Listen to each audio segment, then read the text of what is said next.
All right. What's going on, guys? All right, what's going on, Hey, guys? actually, could I do the intro, dude? Yeah, sure. Go ahead. Why do you put him? Stop, dude. I hate the voice that you. Welcome, guys, to the Red Scare podcast episode. What episode are we on? Like 14 or something? I don't even remember. I think we might be in like the 15 plus range. Wow, dude, we're Should working we track hard. real quick and restart? No. Okay, continue then. Episode 14. I'm your host, Roshan. I'm here with this guy, Jared, on an island, if you know who he is. And we have a special guest today. Please introduce yourself, sir. I'm John. And that's our guest. This podcast is brought to you by Seed Oil Tracker. Seed Oil Tracker. Track your seed oils daily. Check it out. See how well you feel based on how much seed oils you eat. Free on the App Store right fucking now. Go check it out. All right, so guys, what are we going to talk about today? It's been a while since I've done a podcast, so anyone that's listening, comment below because I need to see who's actually been listening. There's definitely someone. There's someone that's listened to every episode, or there's multiple people that have listened to some episodes, but not everything. How many subscribers are we at? 250? 295. Wait, really? That's a lot, dude. Yes, we're growing. We're growing without me even posting. I haven't even posted in a month. But don't worry, guys. I got like 5 videos planned just for this weekend. I'm going to spread them out. 1 video a week, maybe 2, maybe 3, depending on how many ideas I have. But it's going to be great freaking content. I promise you that. Today we're doing a podcast. Do you guys think it's like a bunch of Indians? No. You think they're Americans or? No, these are... There's definitely bots, but I mean... No, there's dude, nothing no, wrong with that, you'd be dude. Any surprised. engagement is good engagement. Dude, I have 960 followers on Zitter/X/Twitter, the everything app. So, listen, a lot of my followers are from there. And, yeah, thank you for the support, guys. And my IRL friends. I don't even care anymore. You don't Everyone have just any knows. IRL friends. Wait, you're right. I've just been making spam accounts and, like, subscribing to myself and then watching my own videos. Yeah, but that's kind of cool. Is it? Yeah. Oh, thank you. Jared, I think it's really cool that you're trying your hardest. Even if you're failing, like... Look out for effort is, yourself. like, Yeah, Yeah. Thank you. Okay. I can respect it. Yeah. So So you've been on this podcast before, right? not the red. Is this actually Red Scare? Yeah, that's the name. Okay. Red Scare / Friends on an Island. Okay. So yeah, I remember it when it was Friends on an Island. Yeah. It was never Friends on an Island, bro. That It was was- always the name. What? It's been Red Scare the whole time. Really? I don't know what you're talking about, dude. You gotta watch more episodes. Yeah. You gotta keep up Okay, sorry, with, sorry. with the chronological timeline of the show. Okay, you know what I've been watching recently? I've gone full The scale. Boys. So that's probably going to come up, honestly. But this is, okay, and let me explain why. Because, okay, I don't know if you guys saw it, but I did a video on why Young Sheldon is the best television show in this generation. Okay, and because I got, like, so warped into, like, meta-ironically enjoying the show, I've now just been enjoying Big Bang Theory, like, unironically. Like, I've hated that show for so long, and now I'm like, wait, like, if you actually think about it, and you actually just, like, enjoy it, it's actually funny. Have you guys ever watched it? Yes, I used to watch it. Okay. When I was like 12 or 13. And you with liked my it? mom. Okay. And it was just a way for us to kind of spend time together, but I don't think there's any moments where I was bursting out laughing or anything.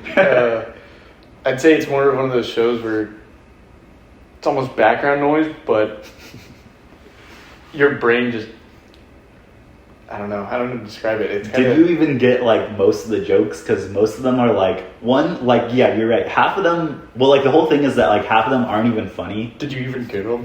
Yeah, did you giggle, Have you bro? ever seen Rick and Morty?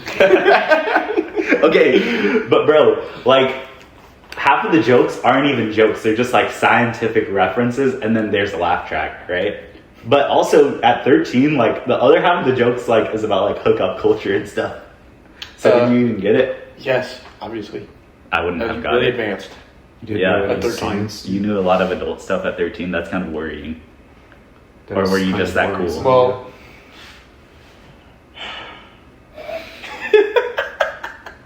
Well, Sighs and then just goes straight into his childhood trauma. Okay, don't do that. okay, No, I don't. Maybe you're right. Maybe I didn't get everything out of it. Yeah. But I don't know if it's a show that I particularly feel like I could invest myself back into at any point in my life. Yeah. And that, not to be rude or anything, it's just... Well, listen, I've been watching it on TikTok, so like it's short form clips. Okay, So, like, dude, that's not watching the show. They're giving because I've watched so many clips. I know the whole plot line. Well, have you heard of it? It's kind of new. It's not super new. It's called Has-Been Hotel. Yes, bro. Have you seen that meme where it's the girl crying and she's like, "No, it's not your fault." She's like crying watching the show. Do you know Has Been Hotel? Yeah, No, I've never heard of it. This is like You need to watch it. Okay. Well, how would you describe it?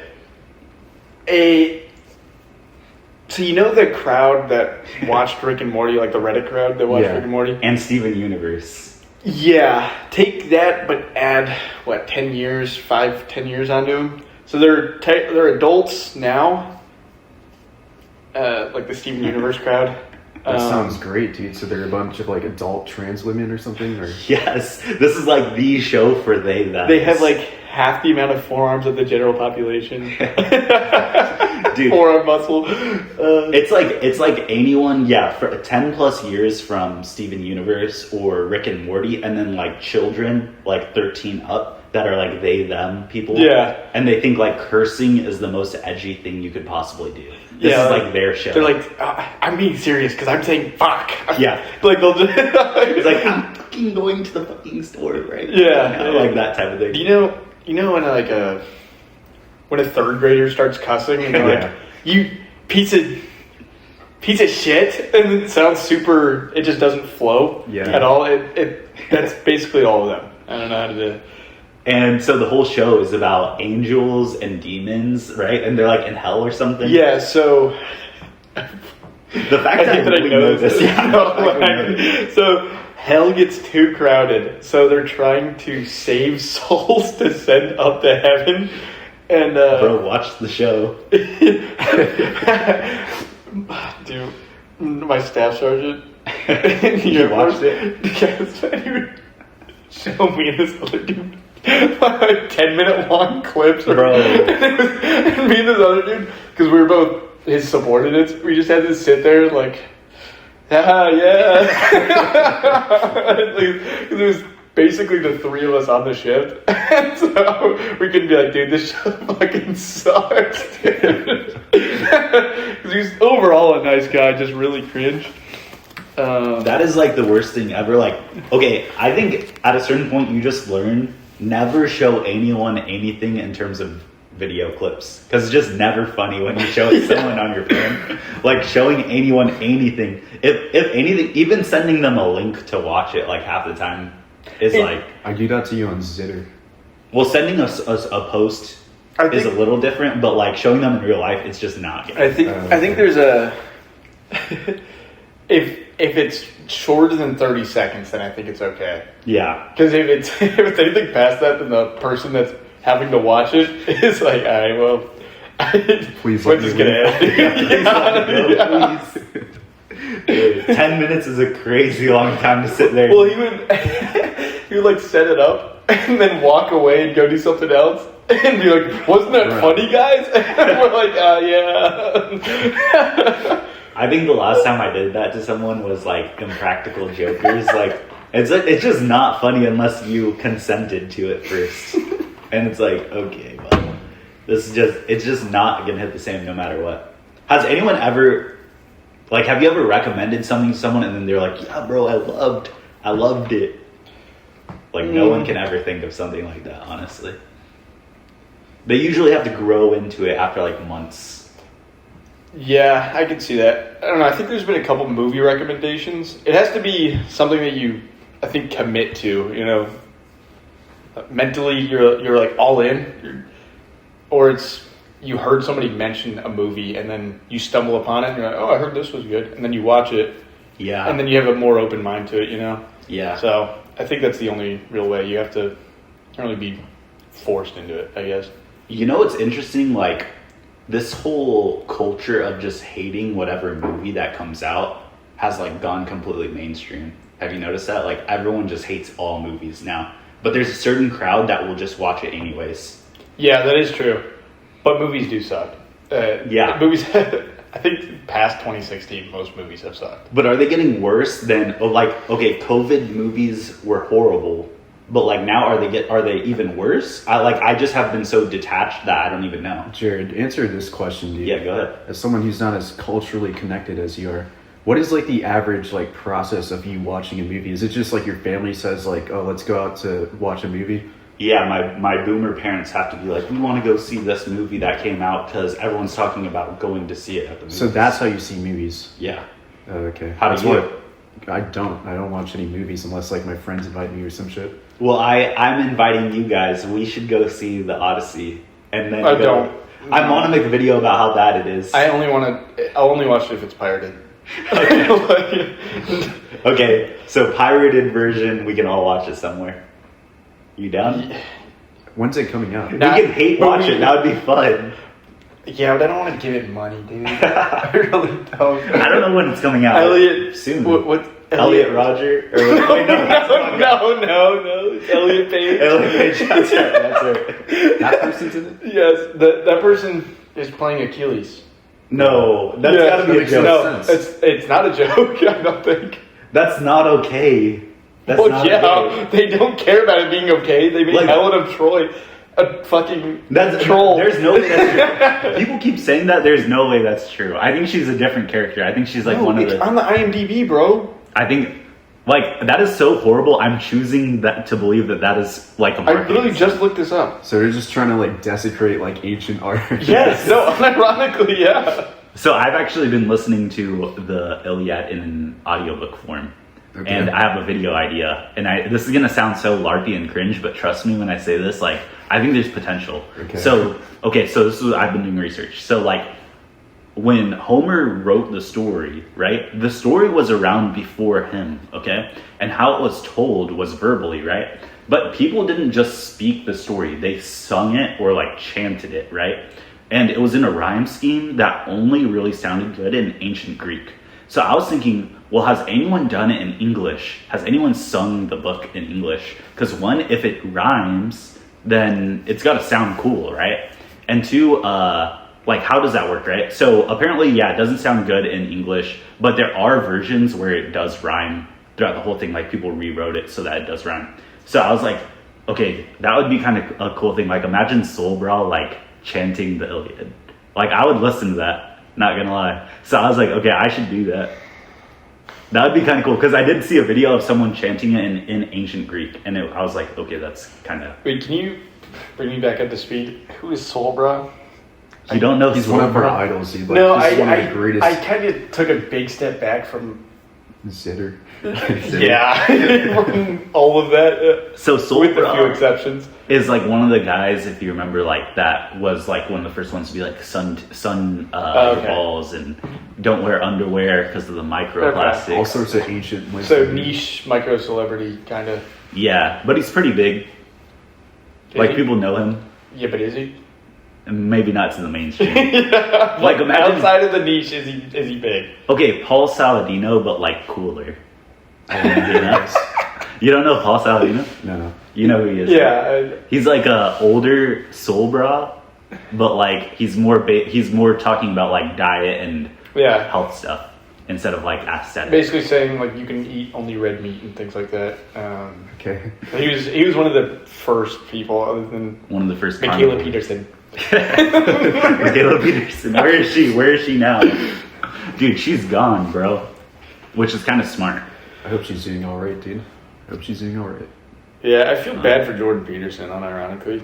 I think he did have young men's best interest at mind for a while, and then the benzos got to yeah. Basically. No, unironically, yeah, I do feel bad because then he was. He's a victim of. What anyone criticized him, or his, I guess, main audience or his main consumer base criticized him at all. He just kind of tweaked out and started crying again. Yeah. I mean, listen, if you were him, crying worked so well the first time. It worked for him because everyone was like, oh my gosh, this shows men's mental health, and it actually worked.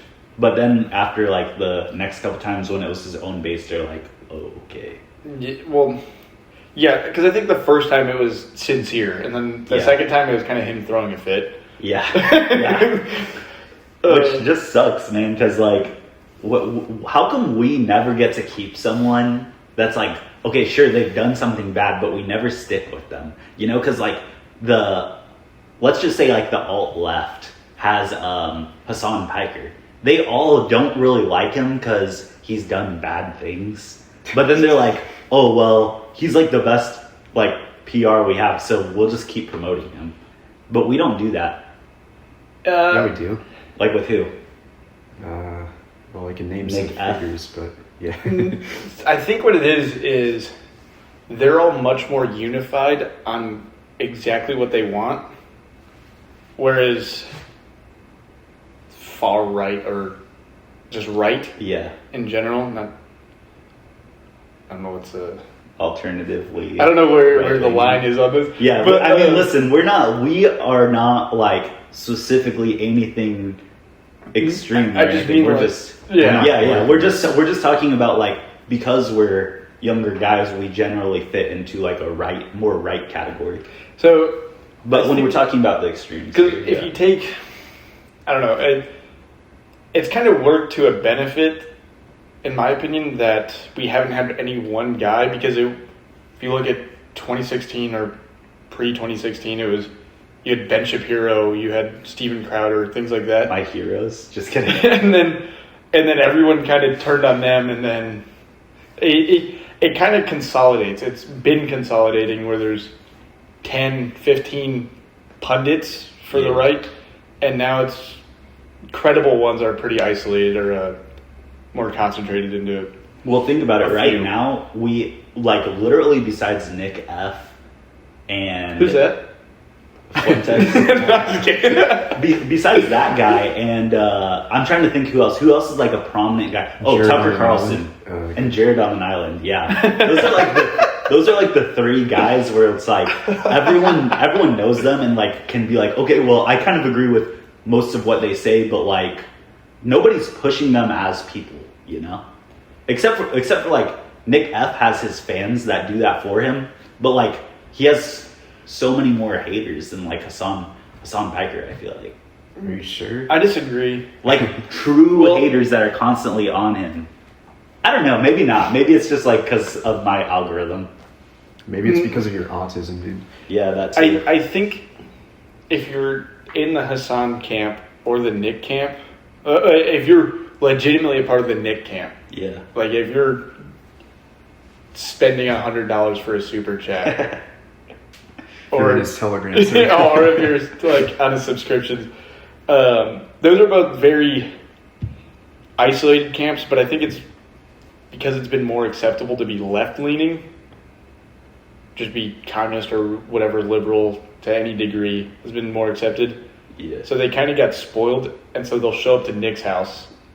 Yeah. They're just more willing. And then they'll get pepper sprayed and kicked off. That was crazy, bro. Dang. Well, nobody, it's just like so weird, like Ben Shapiro's fall off. It's like, okay, fine, dude. Daily Wire? You think so? I love the Daily Wire. What do you mean fall off? Well, he's still gonna get a bunch of like speech appearances and shit. Yeah, duh. But okay, here's but I don't think it's related to his political views. So like we have a friend. Okay, we have a mutual friend that goes to these like Texas like small government sort of things, like as involved in the small government, right? And I was watching this live stream of the event itself where it's like the Texas legislature and people are, I don't even know how Texas GOP, right? It's the one with that chairman, the Indian guy, Abraham George or something. Yeah. So what exactly were they doing there? Because people were giving their peace of mind to like help propose amendments and stuff. Yeah, I think they were just debating like the what do you call it? Every organization has like some amendments, like there's statements of purpose or something, or some sort of bylaws. I don't know what they were doing, dude. Okay, I saw the clip you're talking about. Yeah. So anyways, they're basically giving their peace of mind to like help create amendments for the GOP to do something when they're in government. I'm assuming, right? Well, okay, no offense to my friend. Like, I think he's super smart and he's like intelligent to a degree where it's like autist power level. Like, that's great. And I think he gets everything basically right. Who is this? On this. You don't say. Huh? Who is this? This is our friend Asian Nathan. Oh, he was on the pod before. Okay. Yeah. So I remember him. So he's great. This doesn't really apply to him.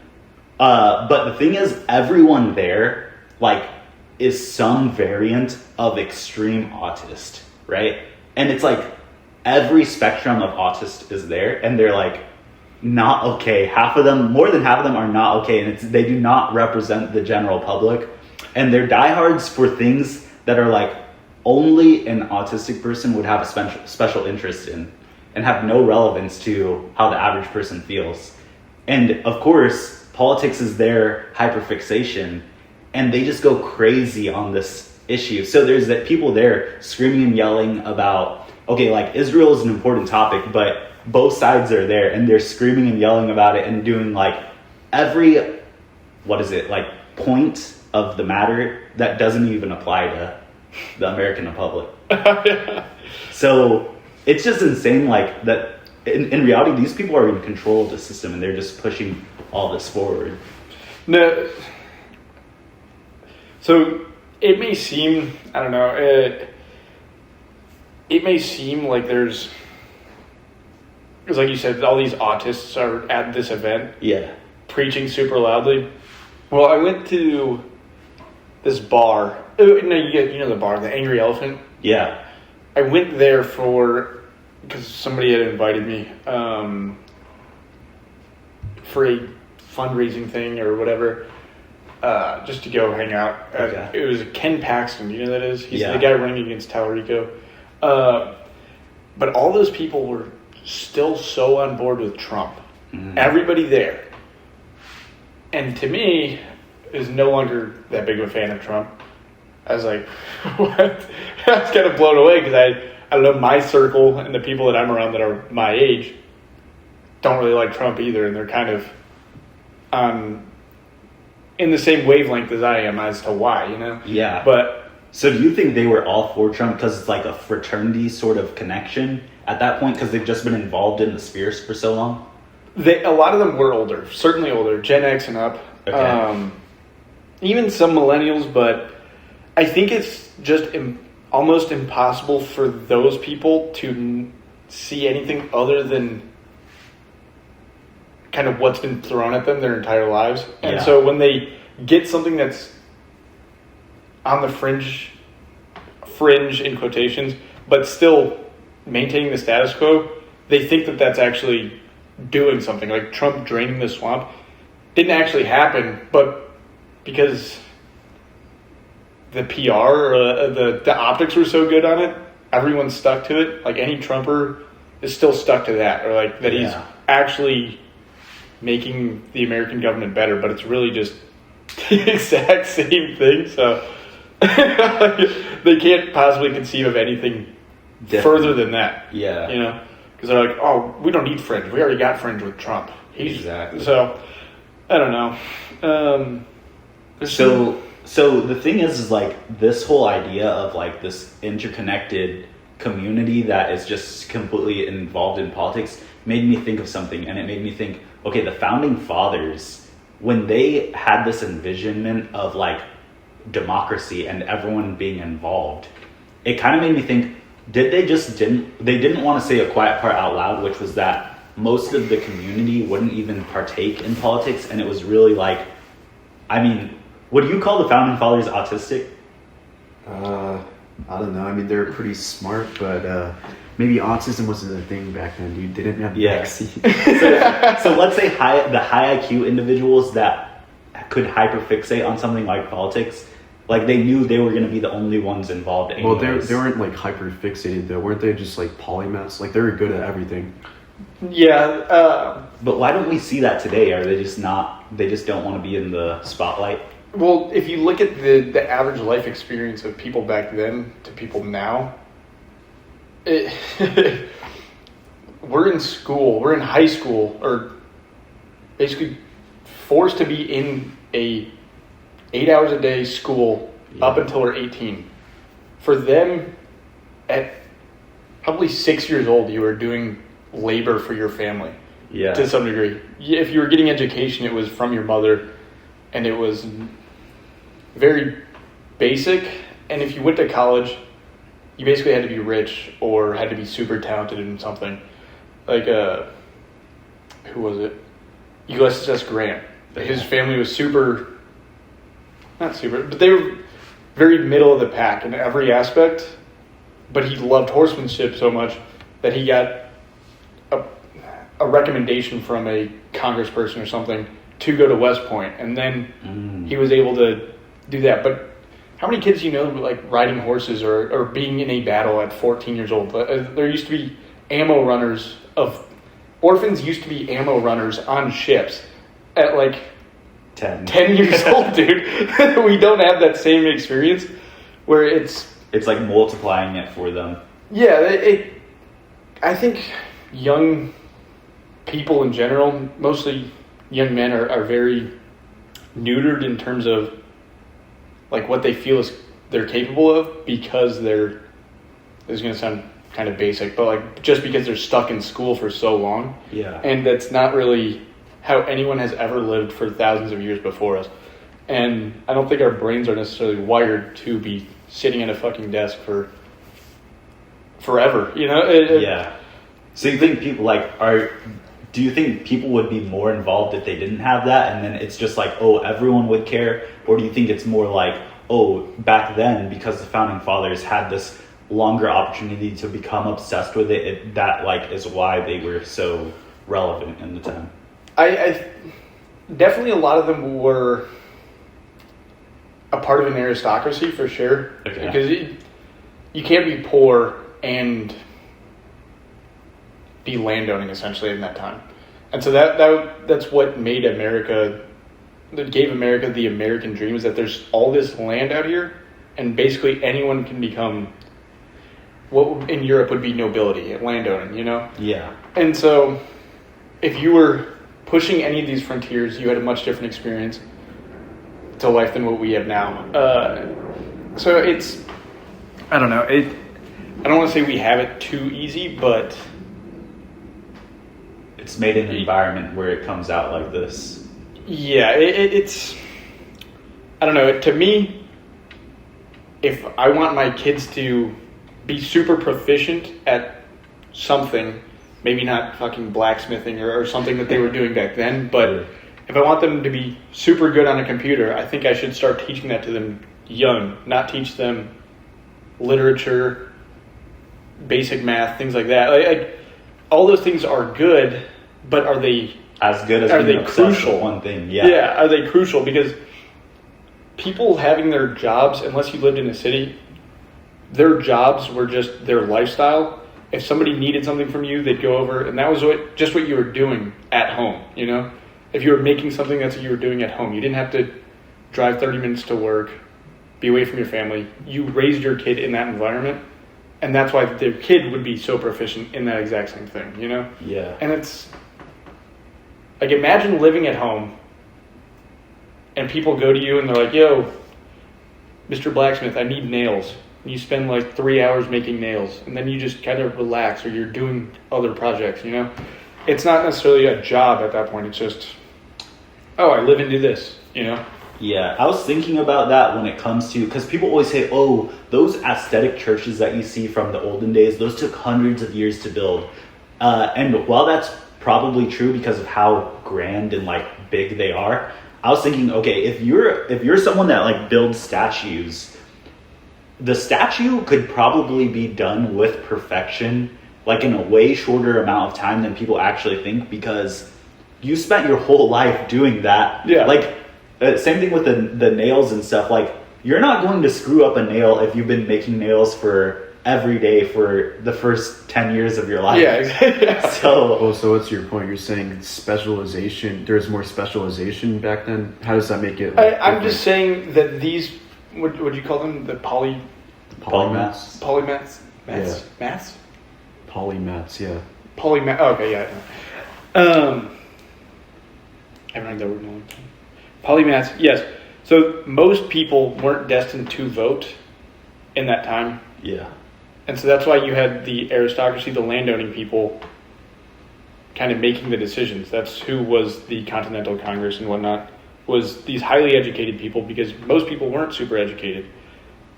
And they weren't just educated in terms of like, here's calculus, or like all the way up to calculus or whatever, or college educations and things like that.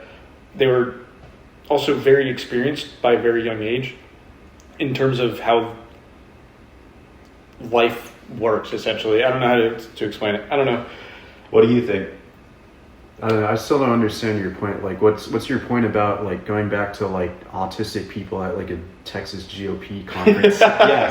So basically, the connection is: do you think that that's how the system was intended, where they kind of knew that like either polymath or autistic or just hyper interested people in politics were basically going to run the whole thing? Or do you think they genuinely thought, okay, like the general public should and is and will be involved in this whole process, and like everyone's gonna care?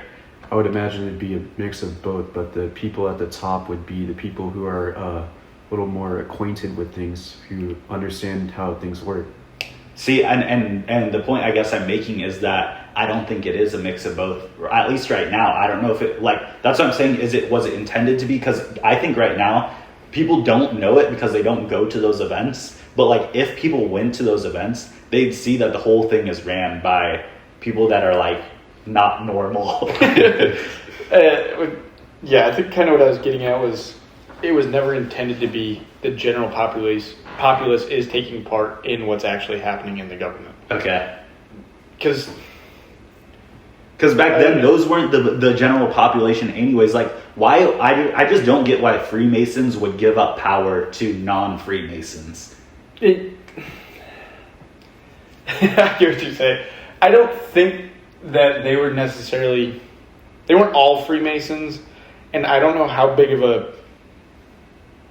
I can't determine for certain how big of a role Freemasonry took in the foundation of the country. Supposedly it was big. Yes, supposedly. I don't know that for sure, though, because then you have Freemasons that are saying... That not Freemasons, Founding Fathers that are saying that the only way for this system to work is if we have basically a Christian society, or a society that believes in God. Yeah. You know?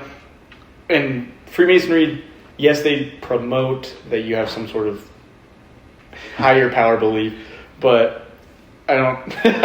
I can't think that it was 100% Freemasonry. Yeah. This is all the other thing. Cabal. The other thing, though, is that like even today, like I don't want to like the thing is, I'm thinking like, okay, is that idol worship of the founding fathers? Because the thing is, today we have non-Christians telling Christians like the Christian thing to do is this. Yeah. And then it's like. Well, if Freemasons tell us the Christian thing to do is this, and they say they're Christian too, like, is that the same? Does that apply the same or not? And then even then, like, even if they weren't all Freemasons, they didn't believe in this universal, like, everyone should be involved thing, because, like you said, it was white landowners, and even if they thought, like, okay, well, one day it may not be landowners. They still thought it was going to be white people. Yeah. And then even if we really stretch our beliefs, and we do believe, they eventually believed everyone would be allowed to vote.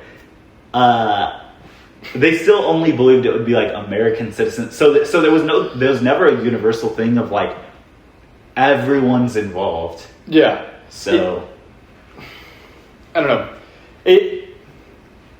I think what it boils down to is they assumed what it should be is, or what their intentions were, it should be this likely relatively educated person will vote in this election because more than likely they are, I'm not going to say more intelligent in terms of IQ, but they're more versed on how this whole government system functions. Yeah. You know? And so once you throw Burger King workers in there, I don't think it really has the same effect. I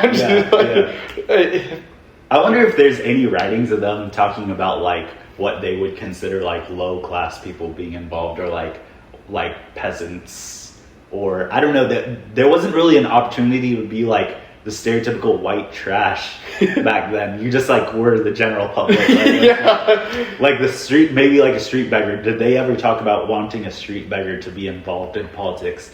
It's a good question to ask, dude. Yeah. I don't think that they necessarily saw it as exclusionary though, because they wanted them to have the opportunity to be involved, but they didn't know if they would be.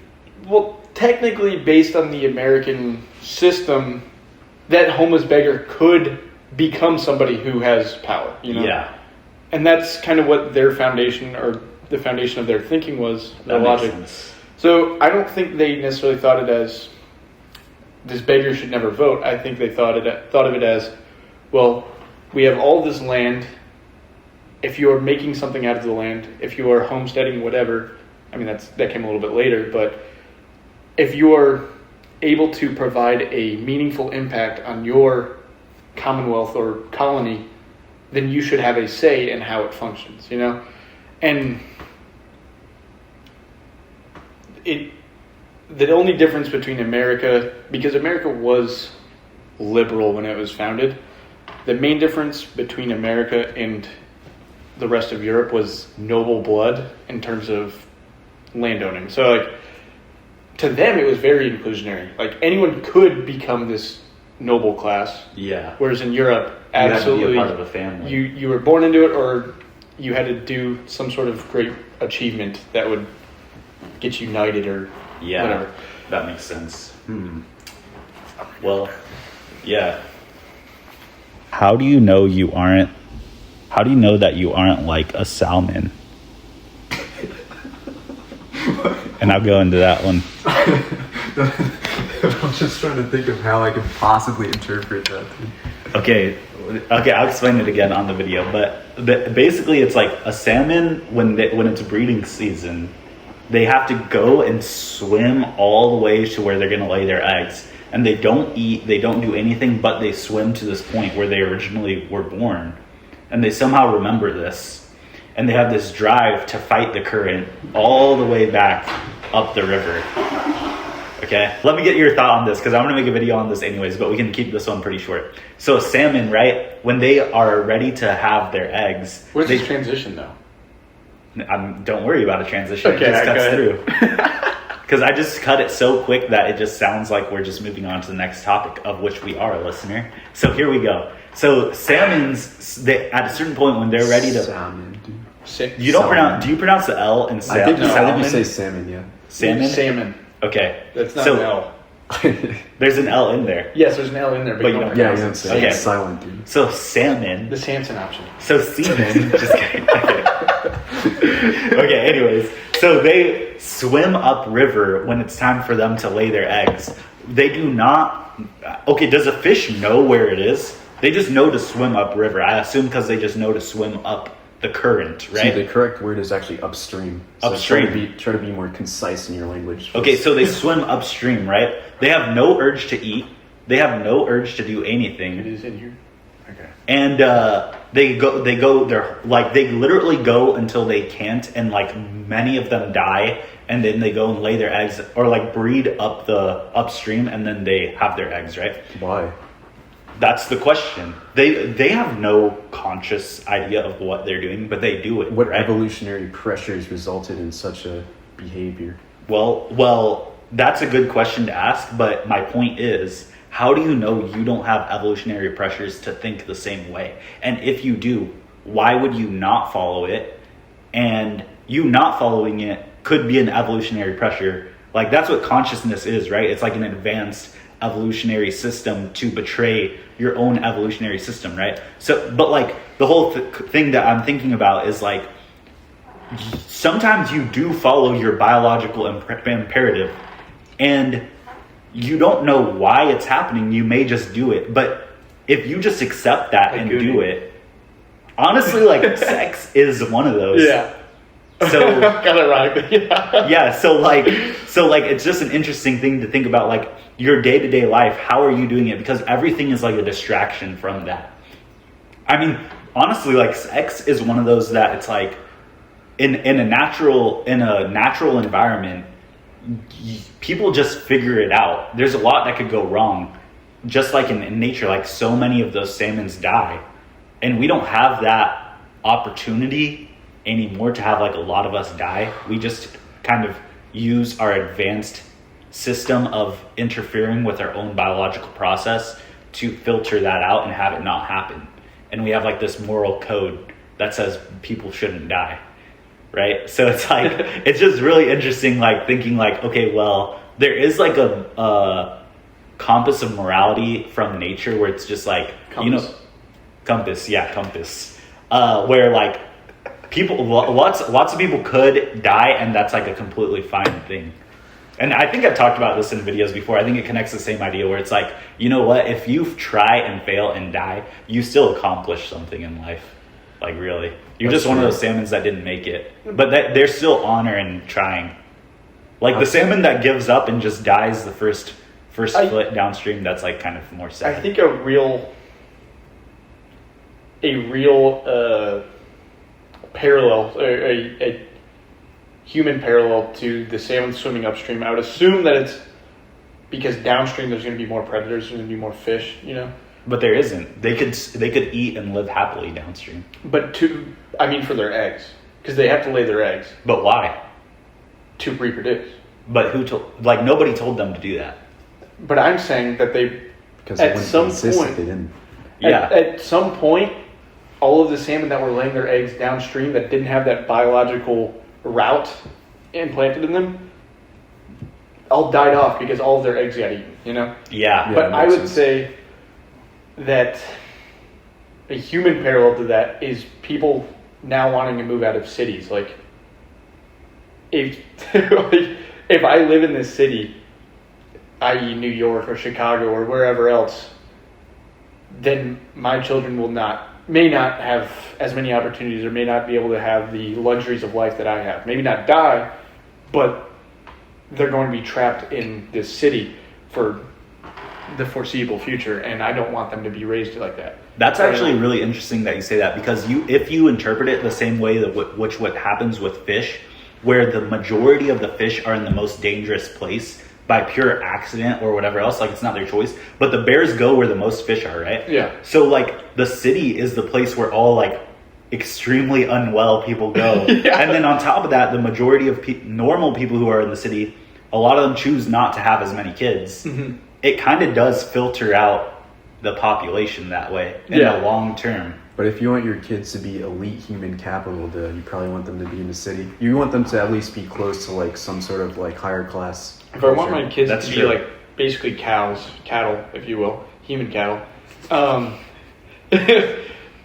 a ruling class, I don't know what class that might be, then yeah, I think they should stay in the city. Okay, come on. But if you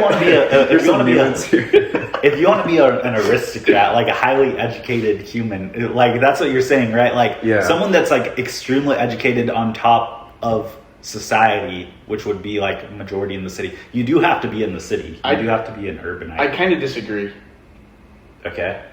If you look at any already wealthy person, they're not staying within major cities. But they have to go to an They're not going to the middle of nowhere, though. They're staying like in the suburbs outside of like Dallas or whatever.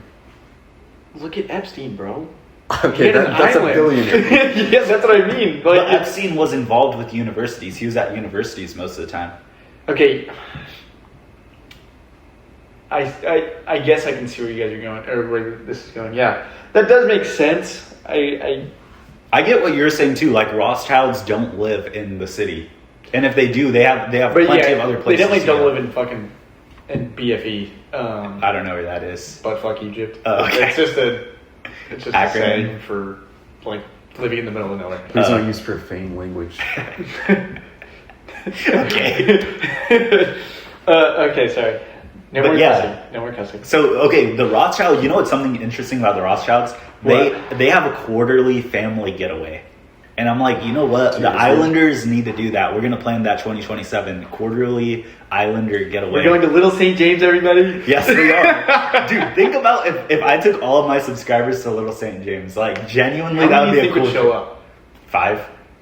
Like, you guys. Do you think it's enough to like take over the island?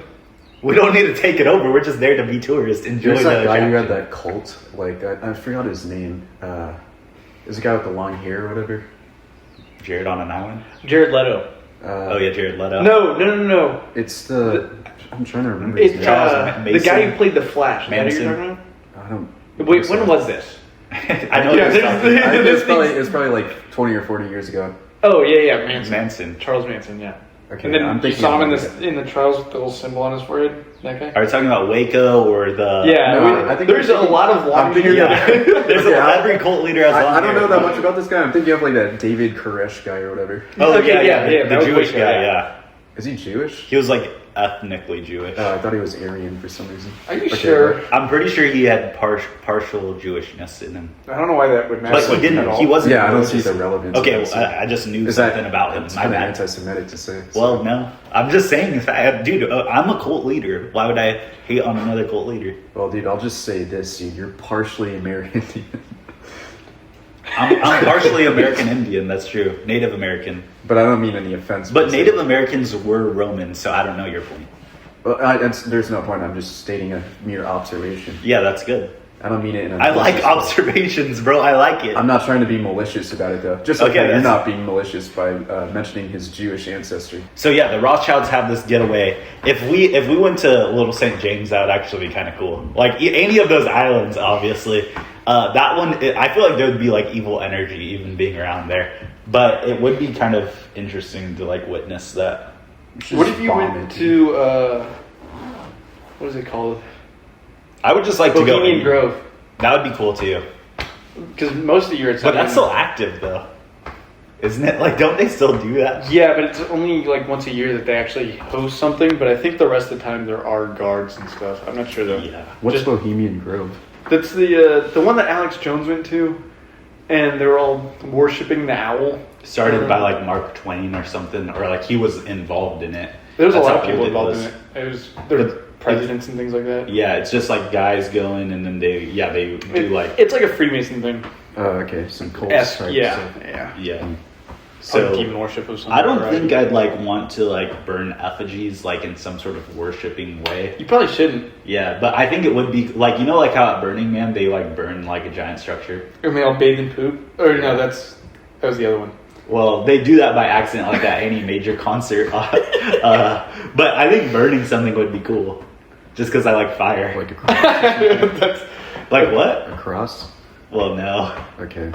What I don't what know. would you burn? Like I never understood the implication of that. Like, Yeah, why would you burn a I cross? think it's kind of weird because like most people think that's like satanic, right? It Yeah. just makes sense. Like, why would you burn a cross on like someone's lawn?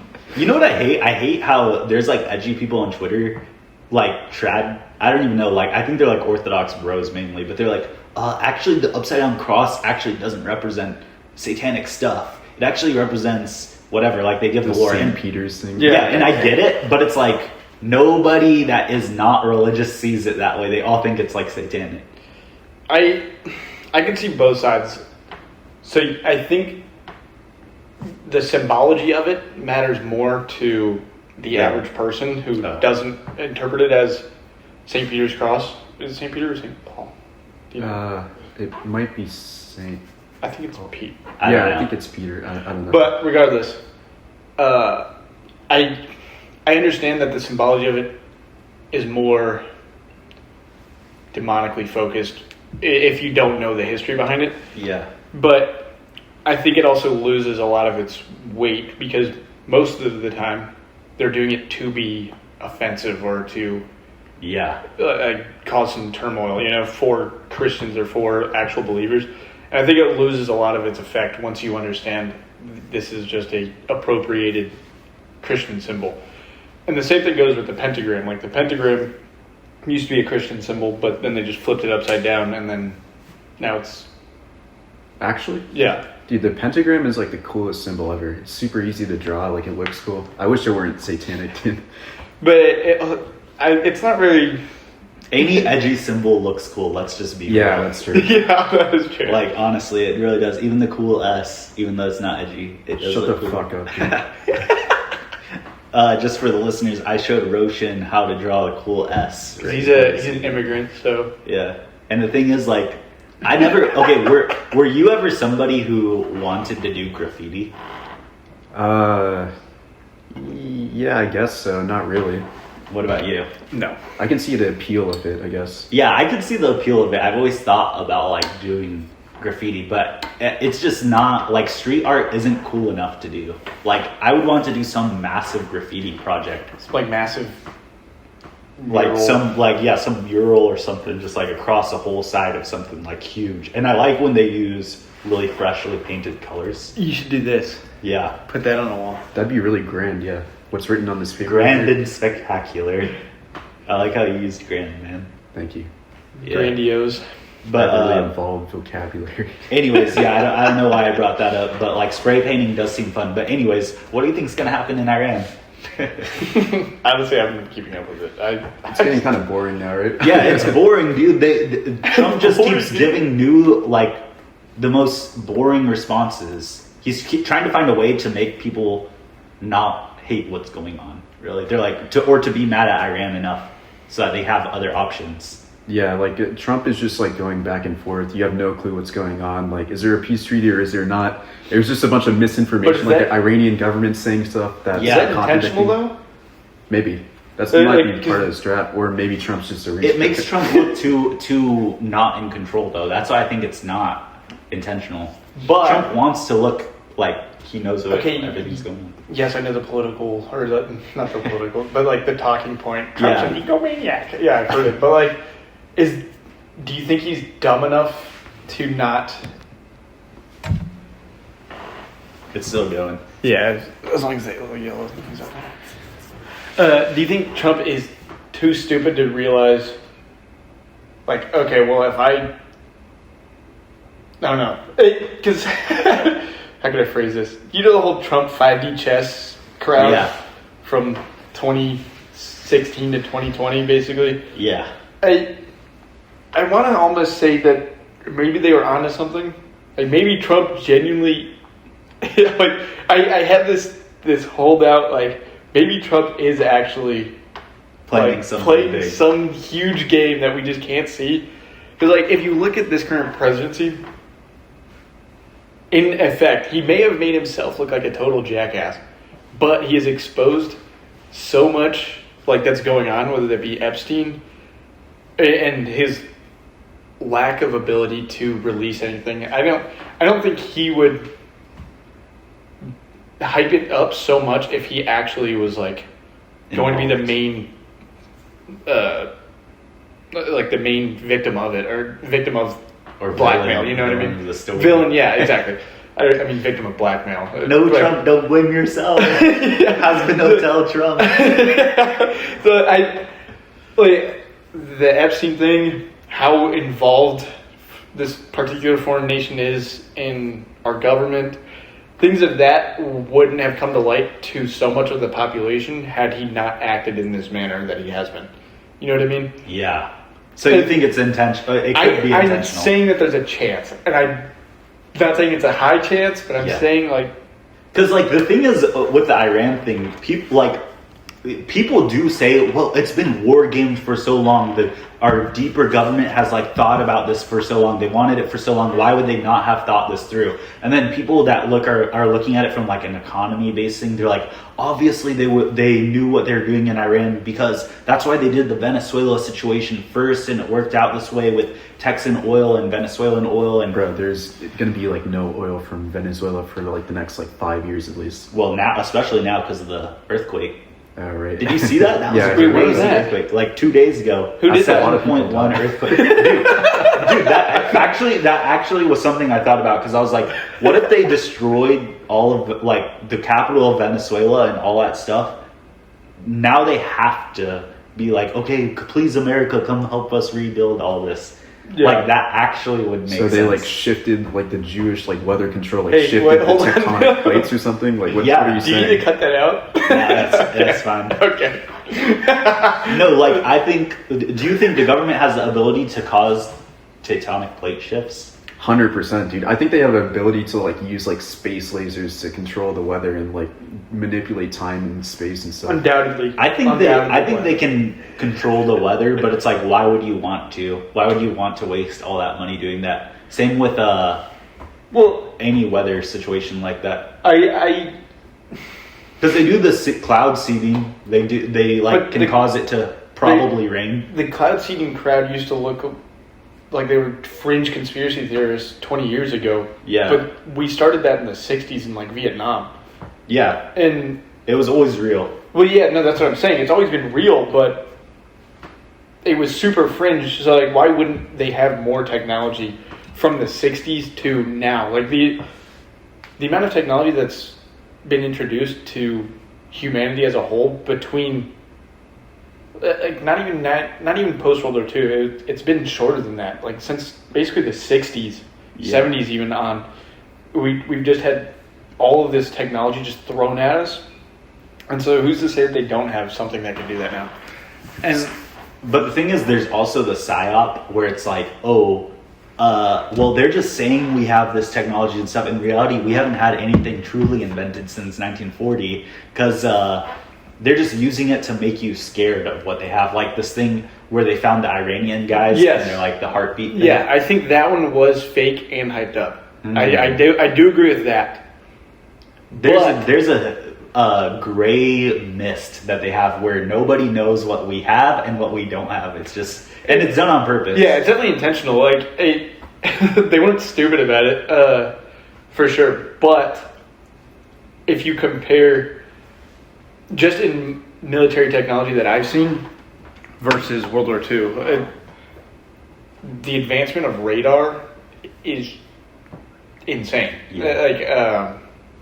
How it can in World War II, it was you maybe pick up a particular signature or not a signature, but you're able to identify that something's there. You have no idea what it is though. Whereas now you can see exactly what it is. Yeah, like you can paint a picture from 100 miles away of something, which is insane. Is that actually a range? Some of them, yeah. Like, so. It's by kilometers. Just kidding. So a lot of them were. You can see it from like hundreds of miles away, but you can't but they only have like missile launches from like 50 or something. Yeah. So there's effective ranges that are much shorter than the actual radar can, but. And even like ICM, what is it called? ICBM. Yeah. ICBMs. Like from Russia and Ukraine and all that, they launch those pretty far too. Because they go into space and then they come down. Yeah. That's crazy. Are you sure those aren't IRBMs? I know that they use there's different acronyms for all there's that like stuff. intercontinental, interregional, and then there's another one that's kind of in between the two. But like the radar, going back to the radar thing, we have these huge radars. They're not classified technically like that. We have them, but they're these giant Minuteman radars, and they're supposed to be there to detect any sort of launch. Yeah, any sort of launch from anywhere around the planet or anything's coming at the United States. And to me, it wouldn't really make sense to just be able to detect it. There's also probably some deterrence and prevention as well. So I would assume that there's a lot of stuff that we don't know about that is just necessary. Yeah. Like the Golden Dome is definitely like already practically a thing. They just want to make it public so that they can invest more into the smaller parts of it and just have extra ammunition just in case. Of course, they're not going to leak like exactly how we defend our airspace from like nuclear missiles or whatever. Yeah. So. Dude, I think most of it though is genuinely like, they have like satellites with nukes in them and stuff like just waiting to fall, like kinetic missiles where it just falls and hits something. It doesn't even need to explode, it just hits it directly. I don't know why we would have satellites because the Earth is fucking flat, so. Well, dude, they're just satellites floating directly above us. They're not orbiting anything. Just kidding. I don't know. I do think conspiracy theorists tend to overestimate the competence of like all these high up figures in the government. Yeah. Like I think at the end of the day, like it's just a bunch of like stupid idiots like running everything, and they're incompetent. Like the idea that they're like smart enough to control the weather, like that. Come on, dude. I think they could, like not on a massive scale, but I think they can. Like to the point, like let's say like in the Middle East, if they wanted to, they could cause enough rain to cause some damage and flooding. Yes, I do agree. And then also, But they can't cause a hurricane to spawn in like a day, is what I'm saying. But they can make a hurricane worse if they wanted to. Okay, I don't know, it's just like you need to like test that out. Like, okay, I want to control the weather, dude. It's like fucking trying to fly a rocket ship to space. You have to do a bunch of tests over We're and over able to again. do You have that. to refine it. well, there. Yeah, after testing it over and over again. No, but there have been. It's in, I think, Alaska, if I'm not mistaken. They're called HARP. It's some acronym. I don't really remember much about it, but it's. I don't want to say satellites, or not. I don't remember exactly what they are, but they are there to do some sort of weather control. And based off how clouds are formed, I'm sure they understand there's some sort of ionization, or if they shoot some charge into the sky. I really have no fucking idea what I'm talking about, if you want to be frank. But I would assume that there are some people that have tested this out for at least the past 30 years, because the 90s, our technology was still pretty advanced then. Yeah, and they did it in Vietnam. Like you said, they did cloud seeding so it would rain more. Or like what? Rain more or less? I think it was more deeper in the country and then less on the edge so that they could use napalm everywhere. I think, yeah, you're probably right, and it also made but roads more muddy. It's like a sensitive, like chaotic weather system. Like, how do you make it like work properly? How do Jamie, you pull not that like up. fuck that up? You don't need to. It's okay if there's a little side effects. What did Obama say about like civilians in the way of the missiles? Dude, here's what I think about like trying to change the weather. I'm gonna try it, and then I'm gonna just like completely fuck it up, and then like it's not gonna work at all, or it's gonna work like too well. It's not even gonna have the intended effect. And then I'm just gonna give up after like 10 years of research. That's how I think. Like, but you still have the research, and you could pull it out whenever you needed it, in case you just needed to. Okay, and some guy's gonna be like motivated enough and like intelligent enough to like just dig up a bunch of old research, sift through it, and then figure out exactly what's going on in the government. Yes, in the because US guess what? government. Supercomputers and AI, they'll just pull old stuff up and be like, you could try this. And then some guy who's in charge is like, you know what, I'm just going to bring that to the press and get the approval. But who's to say that the president even... Well, you really think the president is giving a shit about these super minute things?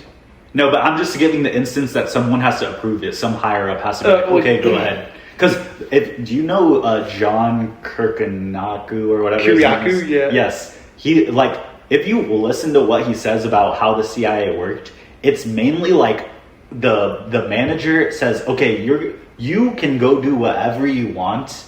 Just run by some of the things by me if you really think it needs approval. But go ahead and just do whatever you want to screw up whatever you want.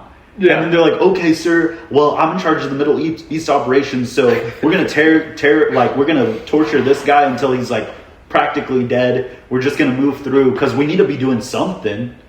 And let's just come up with some fun ideas today. Let's chop one of his balls off. Let's do some yeah, that's literally what they're thinking. Because they're like, well, what else do I have to do? I get paid to do something. I might as well do something here. That's your dream job, dude. I would not want to do that. What he describes being tortured as, like, that is, you know how like people say like, I don't know, people have such a weird capability of going through things and being okay. At least in some instance, like how, if you go to prison, how can you just be okay with living after like a year in solitary confinement? I would just bang my head against the wall until I die. A year of solitary confinement? Yeah. You can't live through that. No, that's not true. The guy on the Sam Hyde show was in solitary for 9 years straight. Yeah. Okay. What's solitary confinement? Are you talking about sensory deprivation or just not seeing people? Not see people. Oh, okay. Not see people. What? There's wait, not see? Wait, people? No, they still exist. Sorry. Okay, that would still fuck up your brain though. Like not socializing. So yeah, and you get one light on all day and night, and no AC, and no bed. Your mom was in solitary confinement? Oh shit! I have a new-ish family member, technically like extended family member, who's been in solitary for years. Yeah, because he was like, oh gosh, you don't need higher to say up. He was not in a good place. That's all you gotta say. Correct. Yeah, he was. Yeah. So what did he say? It was like, I haven't really spoken to the guy, but from what my mom, who has spoken to him, has said that you kind of inevitably will like hear, or like you kind of have to talk to yourself to Yeah. prevent yourself from going crazy. Yeah. Like kind of guide yourself through everyday things and kind of formulate a structure for yourself inside this room. Like from this time to this time, I'm going to work out, or I'm going to read, I'm going to sleep, I'm going to do something, you know? You got to give stuff to do too. Yeah. So if you don't have any books or anything. Well, yeah, but this isn't a third world country, so like they're not just going to keep him in a box all day and like throw slop at him. They give them a couple books. That's kind of them. But imagine if Couple you were in a books. third world country and you're in prison like that, and people like that do get out sometimes. Yeah, but I'm sure. That's crazy. Okay is also relative. When you say these people go Yeah. through so much and then they're okay, like okay is very relative. That's when true. You're spending years in solitary. Okay, wait, here's the funny bit you should do. You should, like, get a metal pen, and, like, next time you're at lunch with them, you should bang on it and go, dung, dung, ka-chow time, and see if he has a, Chow time. see if he has, like, a PTSD reaction from his time in solitary. Because, you know, somebody probably came and banged on his door, it's like, chow time, slid the tray. I bet you even showing him a tray would, like, trigger him. He'd be like, fuck. He's still in. Oh, in jail? Yeah. Wait, so you should sneak something into him rectally. You know how the guests do that? That's kind of crazy. I would, yeah, I'm sorry if anyone I knew was going to prison, I would never sneak something in for them. Oh, well, he's still in there, so he doesn't want to get He removed. has. What's he in for? I'm not sure. I honestly have no idea. Yeah, if he's Like- not telling you, it's not good. Yeah.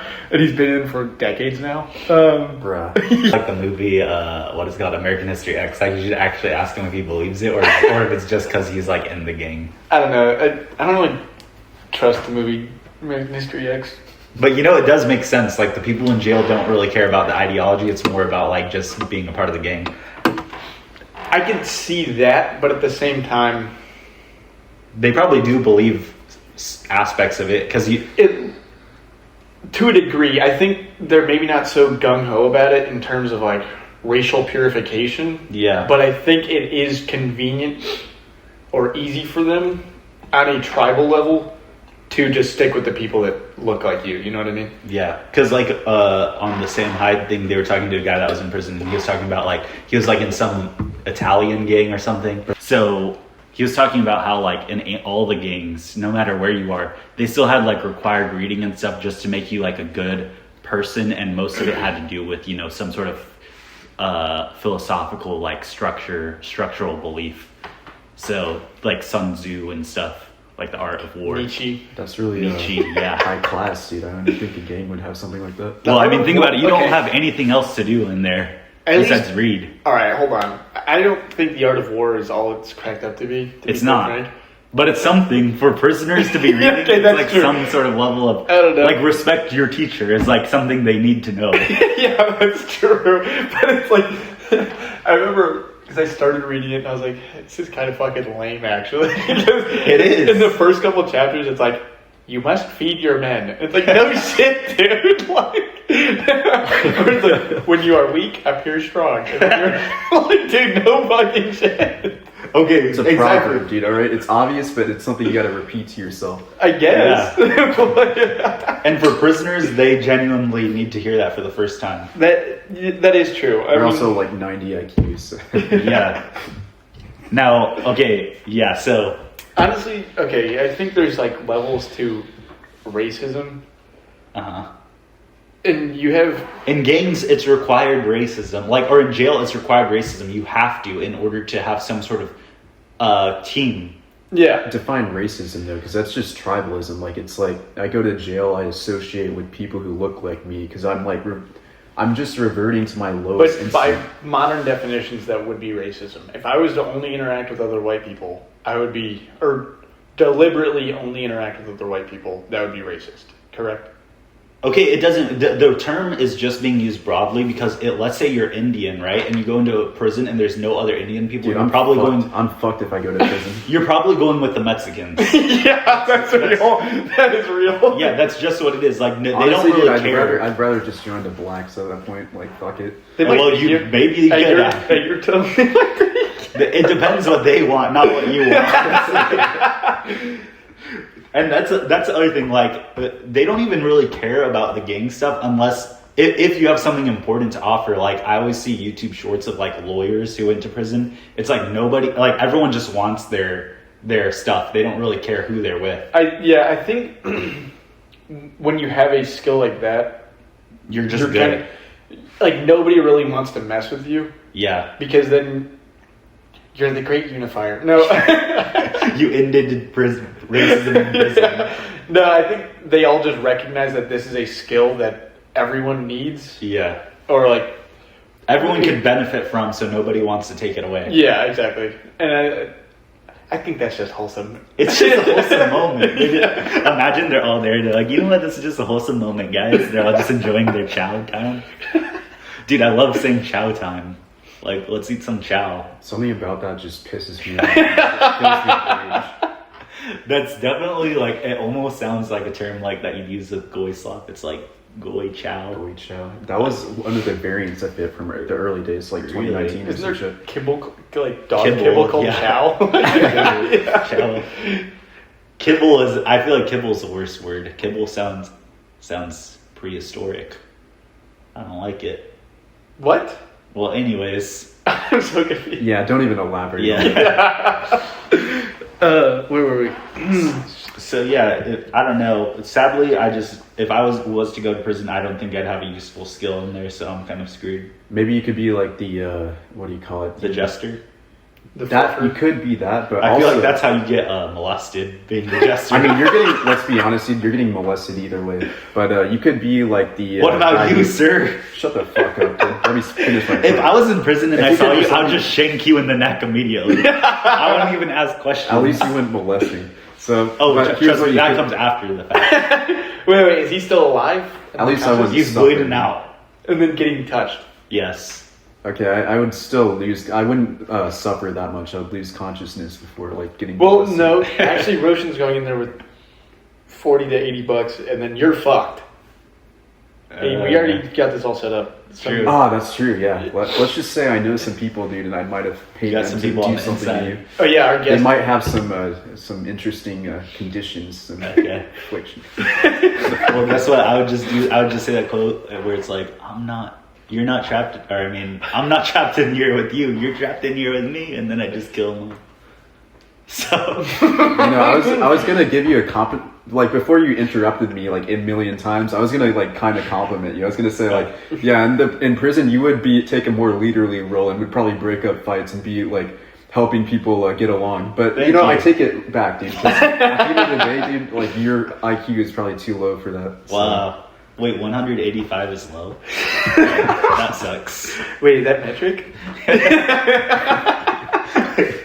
Wait, that metric system IQ?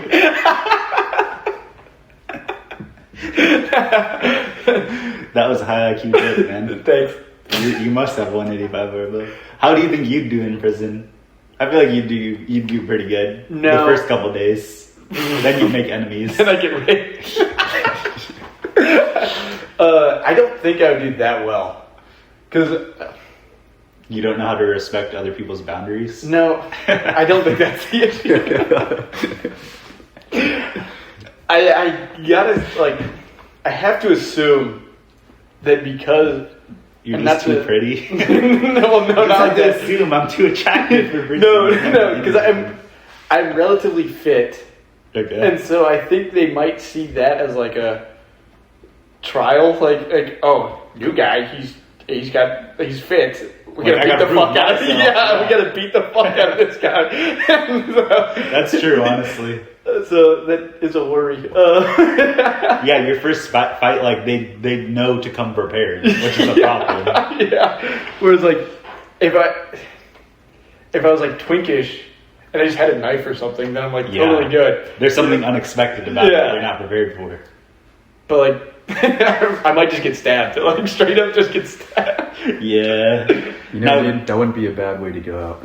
I think it'd be horrible. Yeah. Stabbed in prison. Yeah, because it's not even like long blades. It's like that deep, and then you just Okay, but I'm talking. So you about, have to get I'm not stabbed talking like about 40 times. yeah, they like fucking. I'm not talking about the level of suffering, dude. I'm talking about how honorable it'd be. Like, Oh, sure. This isn't a fucking samurai sword like entering your body once. Like You fall to your knees. You're like, this is honorable, my seppuku. this is a fucking toothbrush with like a razor blade like melted into it, dude. By some Mexican guy with like one tooth. Okay, but it'd be like just yourself, dude. But it would be kind of like a tragedy type of way to die, like just randomly getting stabbed by some African American in prison or something. Some toothless Mexican. Yeah, so does that mean when you go to prison, you're gonna like want it to happen? You're gonna be ready. You're gonna be like, just take me now. Yeah, if I ever do get to the point where I'm serving a long prison sentence, then I will probably at least empathize with that mindset. Yeah. I think if Roshan goes to prison ever, it'll be like white collar prison. Yeah, I think I'll get Yeah. into a good prison. That's what everyone hopes for.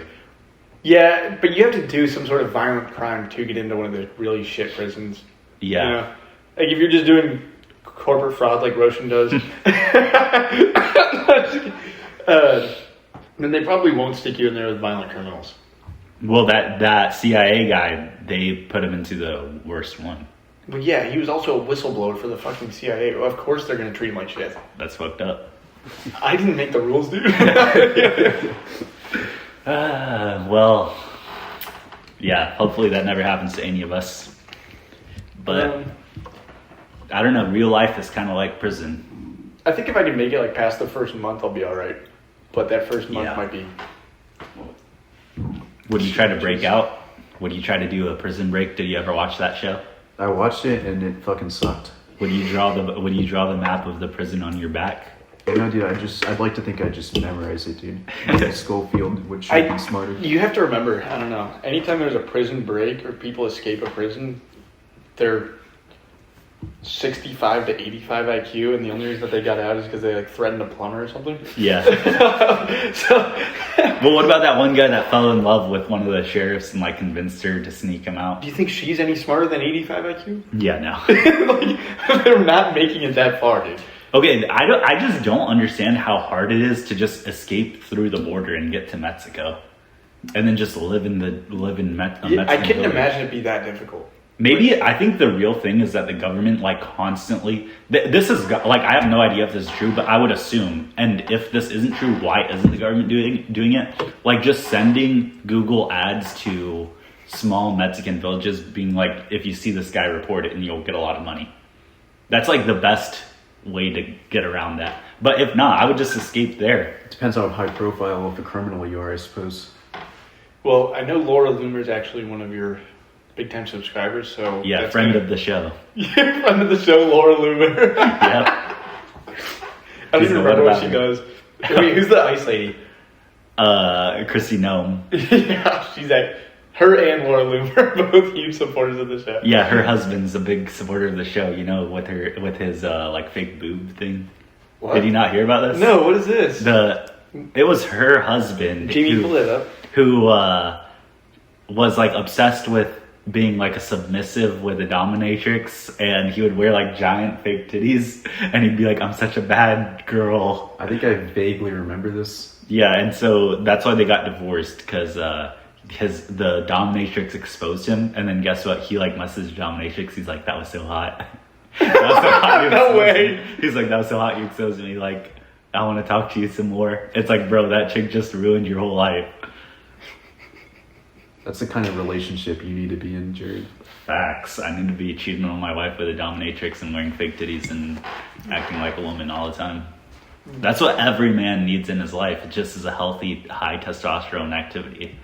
Honestly, man, I can see it, dude. Dude, it is extremely worrying how many guys, I think, okay, like normie content creators, it is extremely worrying how easily they'll like dress as a woman as a bit.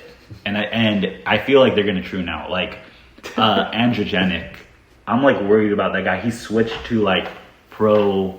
I think maybe because he's Australian, he got a message from his government or something like telling him, "Hey, you keep going down like this incel path, we're gonna cause trouble for you."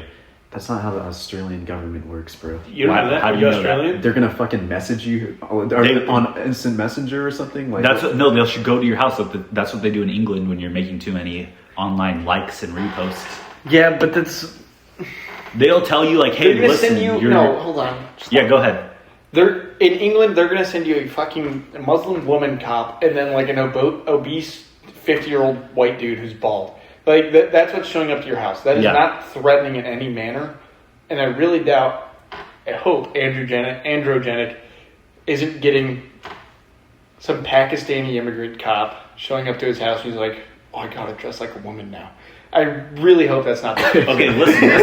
This is what's happening. This is what's happening. Okay, like yes, you are right. Like these cops that show up in England, they're not intimidating or anything. But they have the power to put you in jail if they think you're doing racism. So it's like you're making the choice. Like, okay, do I want to keep continuing down this path? I'm barely making any money, and I'm not really like knowing if I'm gonna go to jail or not for what I'm posting. Like the same thing happens in Australia. So he's thinking, okay, I'm like one of the top chads of the looks-maxing black pill community. Do I really want to be associated with this? And then if I do something wrong in public, which was happening to him a lot because people kept trying to fight him, go to jail for it, or I can change my image and be like, oh, this whole stuff is actually about supporting minority communities like the LGBTQ plus. And this is all from just a video of him like apologizing for using like the wrong pronouns or some shit. That, and he actually was wearing makeup, trying to dress like a woman. He's making all these videos. Like, I'm not talking about just one or two off things. It's every video now is like trying to explain, oh, this is why incels are in the wrong. This is why the black pill communities is in the wrong for this or that hatred type stuff. Yeah, but I think you're looking too far into it. Okay. And I could be wrong, but you did say that he's not making that much money. Well, I don't know about that part. I would imagine that he's not making that much money from the incel community. I'll be real. I don't know, man. Those courses $39.99 a month. You get 100 people on that. Yeah, but for the lifestyle that he wants, if you have a taste of it, you want more money. So I think he probably just sold his soul effectively and was like, well, I can make more money if I just be a contrarian voice of the incel community, you know? But where does that lead? Do you think because if he's already wearing makeup, dressing like a girl more than once. Yeah, but everyone in the incel community or like the looks-maxing community wears makeup. No, but I mean like feminine, like trying to look like a girl. Like Clavicular didn't do that. Yeah, but Clavicular is a little feminine anyways. So. Yeah, but that's to embrace the masculine part. Obviously autistic, by the way. All these main guys. No. I mean, genuinely diagnosably autistic. Probably. You can tell, but if you watch his hand movements, they're very. And his stems, he's like they're abrupt. Like they're not like.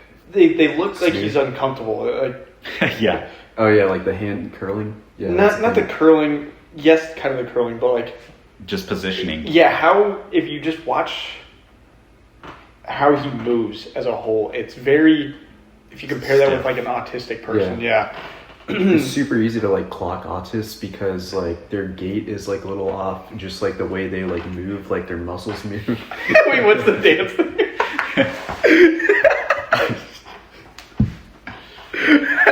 Sorry, yeah.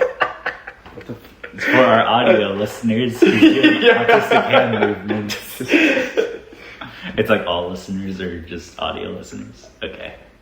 Is there a fucking camera set up, dude? Anyways. But yeah. I think episode of JRE. Okay, anyways, so yeah, I think there's a possibility he may true now. Do you think that might be 15% hormones chance. though? That could be as well. People who are on roids a lot, they do. Is it like a porn addiction type of thing? Is that why people tune out?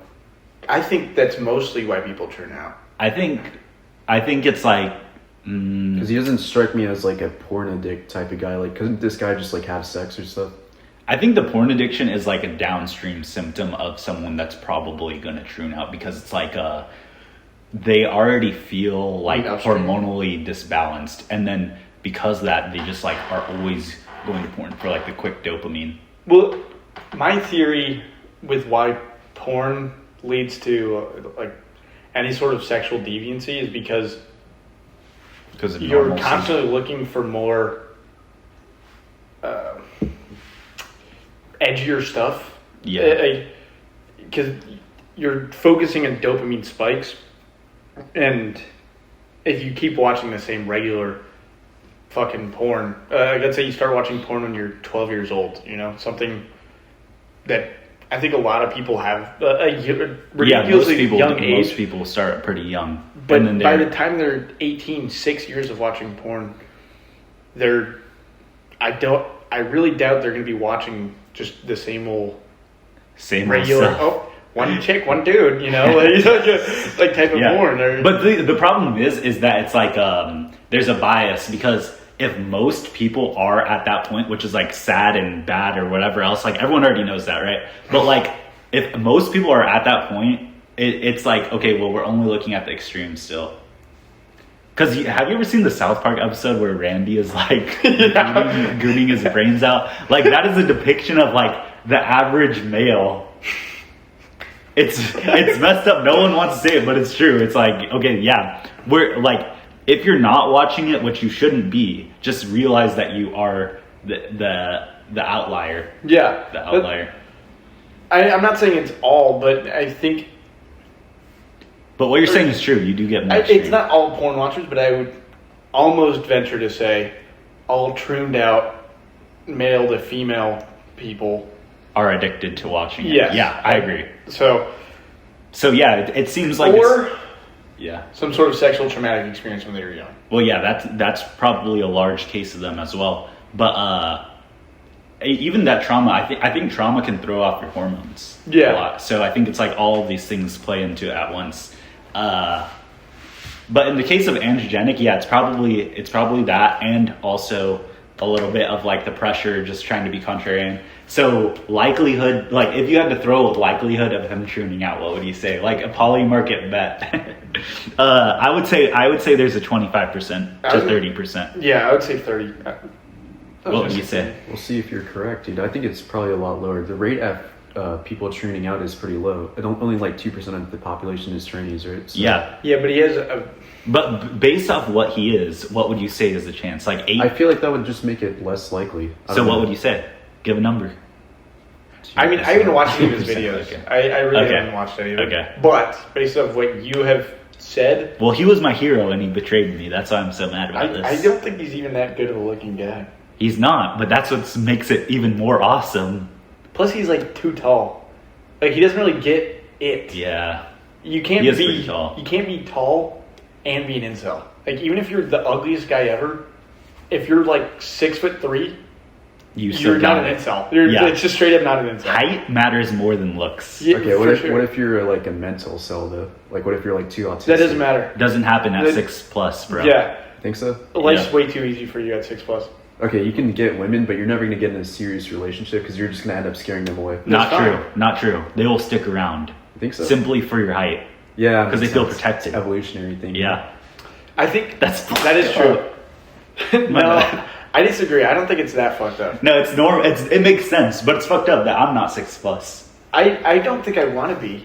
I do. I want to be 7 foot tall and a fucked up abnormality. You look at all of the greatest people ever. Caesar. But were they tall for their time? No. Are you sure? Caesar was like 5'7". But so was everyone else. Yeah, everyone else was 5'7". Exactly, that's the average. Just what like if everyone else was 5'6"? 5'8", 5'9" is the average now. In the world, for the world, for America, it's 5'10". It's like 5'9". I think it's 5'8 3/4". Okay, he doesn't know. Just for like the massive surplus of Latinx immigration, it's actually closer to 5'10". Yeah, okay. They're not taller. They're shorter. That's what he's saying. No, so then you would be right. 5'9" would be more of the average based off Latinx immigration. Yeah, that's what I'm saying. But he's saying exactly what without I'm saying. it. He's saying without it, it would be taller. Yeah. Okay. Good thing we agree. Okay, but like anyways. 5'4" now. Dude, we should do height mini. Okay, No, honestly, that's what I'm saying. Like, okay, I do agree with you. Like, in some way, the true aristocrats of society are short and bald. If you're short and bald, you have nothing else to do besides become the greatest person ever. That's true. Like, you have all day to not worry about normie stuff. You have all day to be as hyper focused on manipulating the world I don't know, name someone who's like changed society a lot. Maybe Napoleon. Elon Musk. Jeff or something. Bezos. Like recent figures. Jeff Bezos. Yeah, is Jeff not particularly Bezos. What's his height? tall. He's not particularly tall. I know he's not like sub-6. All of these AI guys are not Chads. Musk is 6 feet tall, I think. Yeah, but Musk is also a vile human, like just looking human. Zuckerberg, he's kind of short. Yeah, but there's something else about him that makes him exceptional. Yeah, Well, then something to do with that applies to corporate Bezos too, and that applies to so many people. Is he? Yeah. No, he's not. No, he's not. Bezos is partially. He is not. Jeff Bezos' height He has is 5 ethnically parts. I mean, the last name is a little questionable, but I've never heard anything about it. Wait, so what's the height stat here for Bezos? 5'8". Oh, shit. Wow. See? So that's what I'm saying. Human-variant. Also, balding in itself is a whole other powerful thing. Like, Yeah, because it's a solar panel, dude. The Norwood solar panel. that's true for vitamin D. It's like If you- vitamin D if you input lose right hair, into you your get brain. more sunlight exposure, right? It's an evolutionary. That thing, does dude. make sense. Now, do you Yeah. think that happened? Like, I heard a theory that happens because your body knows you're at a higher risk of prostate cancer, so it tries to get more vitamin D. That would be quite a complex interaction. Like, there's some sort of like signal, some sort of like cellular signal that occurs here that like makes your body like somehow start balding if you're at a higher risk of what did you say? Prostate cancer, yeah. Yeah, I don't know if that's really true, dude, but it's possible. Imagine if, dude, sometimes our bodies are like more genius than ourselves, you know? It's not hard to beat. Okay, you know what's been crazy? My whole feed has turned into Harry Potter stuff. And I gotta say, your scar reminds me of Harry Potter. Yeah, I was brutally molested. That's why I got this. Just Which so scar? the viewers know, Wait, which Roshan scar? has a scar. I got Which molested on my nose Because he See? fell. Oh. Wait, when did that happen? So I was molested outside. Stop the saying county. that you were molested. I didn't know. It's true. Okay. Okay, go ahead. anyways, yeah, so he got a scar. That's the whole point. You'll hear But I about it want to know why. afterwards. Is that new? Yeah, it's pretty new. So here's what was happening. So I was outside the county jail around here, and I got like brutally molested. Like a team of like homeless people of a certain ethnicity. They just like came up to me. They started like beating me up, and they molested me. And Fresh out of the jail? yeah, I was county jail DUI. So No, I mean them. no, I think they were just loitering around. They were just waiting. Yeah. That's where they hang out for fun. That's where they get their victims. correct. That's their cool after school hangout They spot. molest people. Yeah, so that's how I got it. What do you have Dang, any so thoughts you on should that? hang out. You should hang out with them. Like you should join. I their think that was more of like an initiation. Yeah, you're initiated. You So know- now after school, you gotta hang out there. Go back over there and be like, yo. Yo, guys. I'm here to chill. They molest you again I think because I'd they don't rather remember not you. to. I think I'd rather not because like I don't want to relive that trauma. No, now you get to pass it on to the next guy that passes by. Yeah. You got to find your own band of wandering molesters. Of hooligans. Vagrant molesters. Or I- hooligans. Of bandits. What'd you say, hooligans? Because that's what they were. They were hooligans. We gotta go and just be hooligans. We gotta go loiter and solicit more. Just in random places. So yeah, Harry Potter has taken over my YouTube Shorts page, and it's just always like Harry Potter fun facts. Harry Potter is not a good book for children. Like, genuinely, like, the story isn't... Okay, honestly, that's a lie. It's good. Fuck it. It's good. I actually do enjoy it. The thing is that, like, I just get upset because, like, Dumbledore, I always imagined him as, like, the ultimate good of the story. But no, that's not true. Dumbledore had weaknesses and was, like, practically human. How? He was a wizard. He did wrong things. He made wrong decisions. Like what? Well, he... molested Harry Potter. Is that in the No. book? Yeah. I mean, technically, probably like in some metaphorical way, probably. But he like, I forgot what he did. He did the wrong thing with a wand or something and hurt himself. He hurt his arm or something, and then he didn't know certain things about like what was happening. Like I don't think he knew that Snape was undercover at a certain point. Okay, And stuff like that. No one knew that.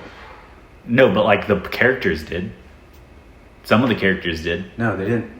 They didn't suspect that until like The very end. yeah, it was like the 6th book. But he was the whole time. Or Yeah, not the but- whole time, But the characters only started suspecting him like shortly before it was revealed, I think. Okay, but Snape, like another thing I don't like is like Snape is low-key a simp. Like, he did all of that because he hated Harry's dad for taking the mom, which was named Lily, right? So, and he had a crush on her. That's how it works, dude. That's kind of human nature. Okay, it's so it's a display of human nature. So you are going to sacrifice your life for your crush's kid that she had with another man? It is cucked, but like, dude, that's that's kind of negative emotions and pathology. I think he did it because he had her eyes. no. I mean, I think I can appreciate that, honestly. Like I like. It's good to sacrifice yourself for a kid, but come on, he's a simp for that. At the same time, I would have joined Team Voldemort. Let's kill all of them. Let's kill this lady's kid who I had a crush on. Wait, Voldemort was low key like a school shooter. Yeah. Like, think about it. He had that edgy vibe. He wanted to destroy the school. You just yard out like the TCC community. Why don't they love him? My bad. TCC was. Those are the people that like worship the Columbine shootings. Okay. Okay. Like make like fan edits as like young girls like upset. That's horrible. Sorry. Well, yeah. Anyways, yeah. That's like that. Did you see on Twitter that Filipino school shooter? It was like a 12-year-old, and he like wore the KDFM shirt or whatever it's called, that band that the Columbine shooters wore. So, anyways, he's like 12, and his older brother was like, "Oh, I'm not gonna get you your estrogen pills if you like keep talking about all the school shooting stuff." And oh, by the way, you should put, what character was it? Like, not John Pork. It was like some fictional character. He's like, yeah, you gotta worship this character because he's a shooter too. Ting ting ting. Yeah. Dude, let's talk about T3 Sahur. Yeah. Never mind. Sorry. Okay, go ahead. Tell us about how you felt about Tung Tung Tung. Dude, you know what's awesome about him? So like, the lore behind him is I don't want to like, hear this. Dude, you need It's to hear this. This is Muslim lore. extremely important for you. Yeah. It's Muslim. It's Muslim. It's some Indonesian like Muslim ritual where like the sahur is like some sort of like morning meal for like Muslim fasting or something. I don't know that much about the Islamic community in Indonesia, but The Tung Tung Tung is what? yeah, like that's how they wake people up. Like they It's like a they stick. bang like a drum. Yeah, and it makes a tung tung tung sound, and then they say sahur after it, and it's like he's like an anamorphic like representation of like this stick with which you bang the drum, and some like He's very clearly a baseball bat. No, it's a stick, bro. He's doesn't a have bat. It doesn't have the bottom part like with the. Yeah, he it. carries around a bat. Oh yeah, he does carry. What the Oh, fuck? okay, yeah, maybe I'm getting it a little wrong. He does indeed carry a bat. But anyways, I just think it's awesome that like some like Indonesian guy who makes like $20 a day, who lives on like $5 a day, had to type this into an AI. Well, I just love that third world cultures when they use what is called onomatopoeia like that, like tung tung tung, like yeah, they're really like in touch with like the. it's like music high world. IQ. Yeah. Like, we should make more words based off that. Like, what noises do you make so we can call you them? I mean, that's really a stupid question to ask. That wasn't funny. That wasn't good. My bad, dude. Well, anyways, yeah, I do like Tung Tung Tung, so What were we talking about? I hate that there's actual lore behind this. I feel it's kind of disrespectful. I thought it was just some random nonsense. Yeah, that's what I thought originally too. I feel like it is disrespectful though to like shorten his name. I feel like you have to say Tung Tung Tung. So I don't like saying like, because it's like 5 syllables or something, and it's too difficult to say. Especially the repetition, dude. Like, something that pisses me off about speaking is that there's like if there's any word that like repeats a syllable twice, yeah, then it's like difficult to say. Like Kamala Harris, like it's like the same syllable like 3 times basically. You know what word I hate? Q, like Q line. Because why is it spelled Q? No, it's pronounced K.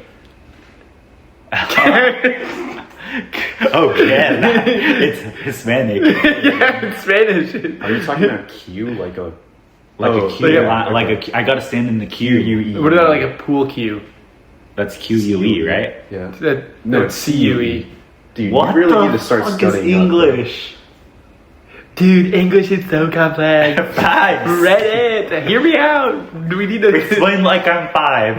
Why is Q spelled differently than Q? Wait, what was that one language that they wanted to make like the universal one in the early 20th century? African American Vernacular No. English. AAVE. No, it's In the 20th century? Oh, transatlantic English. no. What? You know what That's that a- is? Yes, that's a dialect of. Is it? It's not even. It's hardly a dialect. Hold on. Okay, then I have no idea what you're talking about. Universal language English much? No. Like, it's British. No. I hate how people from countries that have to learn English learn it the British way. Esperanto. What the hell is that?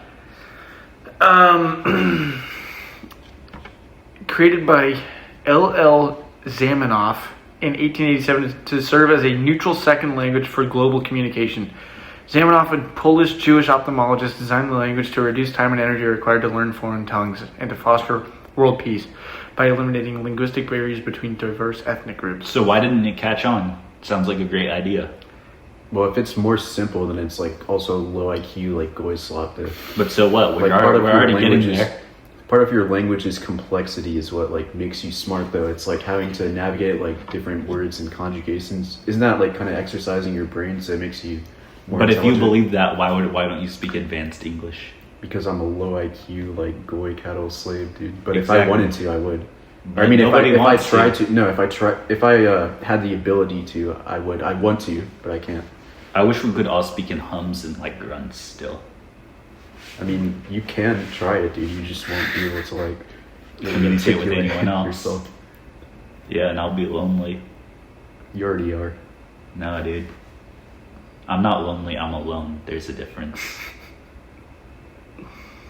Because the voices will always be with me. Okay, dude.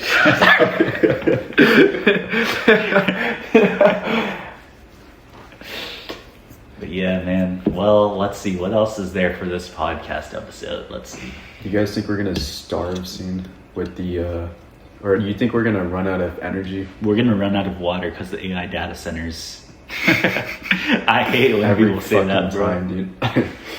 Okay, it is stupid though. Like the whole. Like, how does the water get dirty? No, because it requires a particular type of water. So like they bring it in. Yeah, clean. I'm just kidding. It's not My bad. just clean. I think they have to add something to it as well. But why don't they just use car coolant? Maybe because it's a little more expensive or something. Well, I mean, it's got to be worth it in the long term.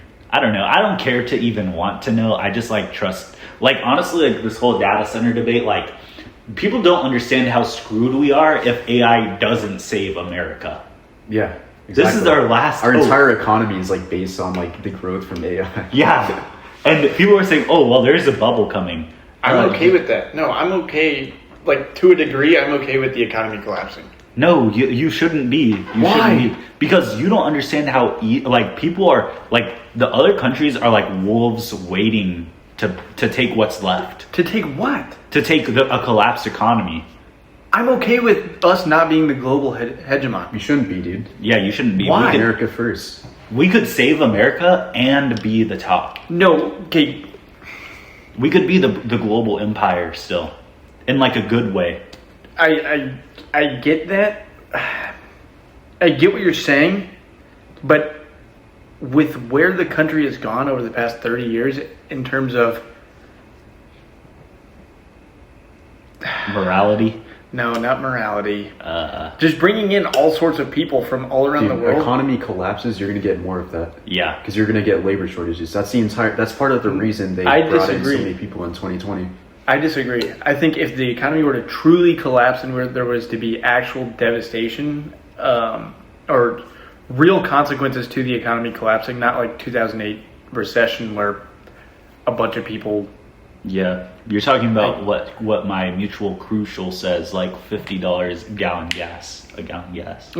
Health society. If the U.S. balkanizes, then you get basically all these sub communities, and then you also. Actually, I'm not going to say all this with the podcast because... Yeah, sure. But talk generally, like, okay, even then, okay, like what you're implying is like, okay, America will balkanized. But what we're saying is like other countries will just take over those smaller parts like of whatever they can. Like what? What country is going to do that? Mexico? Like, okay, like for example, like right now, if there's a large Indian community in Dallas, and let's say like that area of Texas somehow balkanized, they're going to spread themselves into the other areas, and they're gonna like be able to bring in more of that community from India, and they'll be okay with that. No, because I disagree. I'm just trying to think of when in history has what you're implying occurred, where like people removed people because the economy got worse. Okay, without a strong central government, because the implication is that the government fails. No, because I of the get economy. that. What I'm saying though is, with how many people coming from foreign nations, the main appeal is that the American economy is so great and they can all have jobs. If they don't have a job and they're not able to send money back to wherever they're from anymore, they'll go back. Not necessarily that they'll go back, but certainly less people will be coming. See, but this is where I think you're kind of wrong, because at a certain point, the economy gets so bad that now people who are here are more willing to just give up what we do have in terms of resources to those overseas. And they're like, you know what? Now this is like a colonization investment. Like, I'm going to go into America. I know it's horrible, but we can branch out from there. I disagree. I think there's still a strong sense of identity among Americans in crucial parts of the United States that it would be certainly not permanent collapse of the United States. Maybe balkanization, maybe less centralized in terms of like one federal government for across the entire continental, like the current borders of the continental United States. But with our population, like we have 200 million effectively real Americans that live in the United States that have ancestors that are from the United States. We have like 360 million people here now. I mean, the population has just exploded from bringing in immigrants from every other nation who don't really have an allegiance to it. If the American economy collapses, what's to stop all of these fresh... let's just take Mexicans, for example. Mm-hmm. They're mostly living in the South. What's to stop them from just going back to Mexico? And I'm not saying that like that's what needs to be done or anything. This is just like for ease of the analogy. Yeah. I don't think they'll go back still. I think that... Yeah, because Mexico's always going to be worse off than the U.S. Like, Mexico's economy is just going to suck, too. Well, yes, but at least they're with like-minded people, or... Yeah, they'll have, like, a connection from their home. Yeah, exactly. So, I can't imagine that all these Indian people who basically don't save any money and just send it all back would want to stay in the United States if they no longer have a job. I think they still will. They may. Because and the other thing is that you know what you said was kind of interesting, where it's like, what American, like when we think of what an American is, I don't think there's even enough people to defend American identity. Like if something major were to happen, I genuinely think most people would just go with it. Like not even most people, I think all people would go with it, because this country is just LARP central. LARP civil. Shut the fuck up, dude. It's true, dude. No one would do anything. I disagree. I don't think so. I don't think so. Because if they were to do something, they would have already done it. No, I disagree completely. And what it boils down to is like the comfort level of people. And if the economy legitimately collapses, the AI bubble bursts, people can't afford anything. They can't afford AC. They can't afford, like, there's energy shortages. All of these things occur. People are going to be extremely unhappy for the first time in generations in this country. And, like, our lives are, like, nowadays we live with more luxuries than kings used to fucking 500 years ago. Like, we have more access to food and whatever kind of cuisine that we want, whatever food that we want at any time of the day. If all of that disappears in a matter of 3 months, people are going to be extremely unhappy.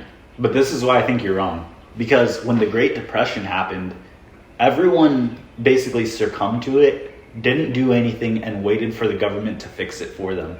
And even when the government tried to fix it and created basically worse off for so many people with what was it called, Whovilles or whatever else? Hoovervilles or whatever. Yeah. When did FDR come? What's the time frame for that? Like 1930 or 30s 1920. Even then, it required World War II, which, according to a lot of the people online nowadays, they'd say, well, that's just the Rothschilds controlling what the people wanted. Okay, so then it worked for all those people. Why would it not work today? Like, oh, because internet is going to free our minds? Like, that's not working. Okay, but there was an active effort in those times to assimilate people to an American identity, which is no longer the case. Yeah, so they won't even fight for anything now because there's nothing to fight for. Well, I'm saying that there are assimilated peoples, Americans, and then there are foreigners that are currently living here. I don't think the assimilated Americans will fight for it.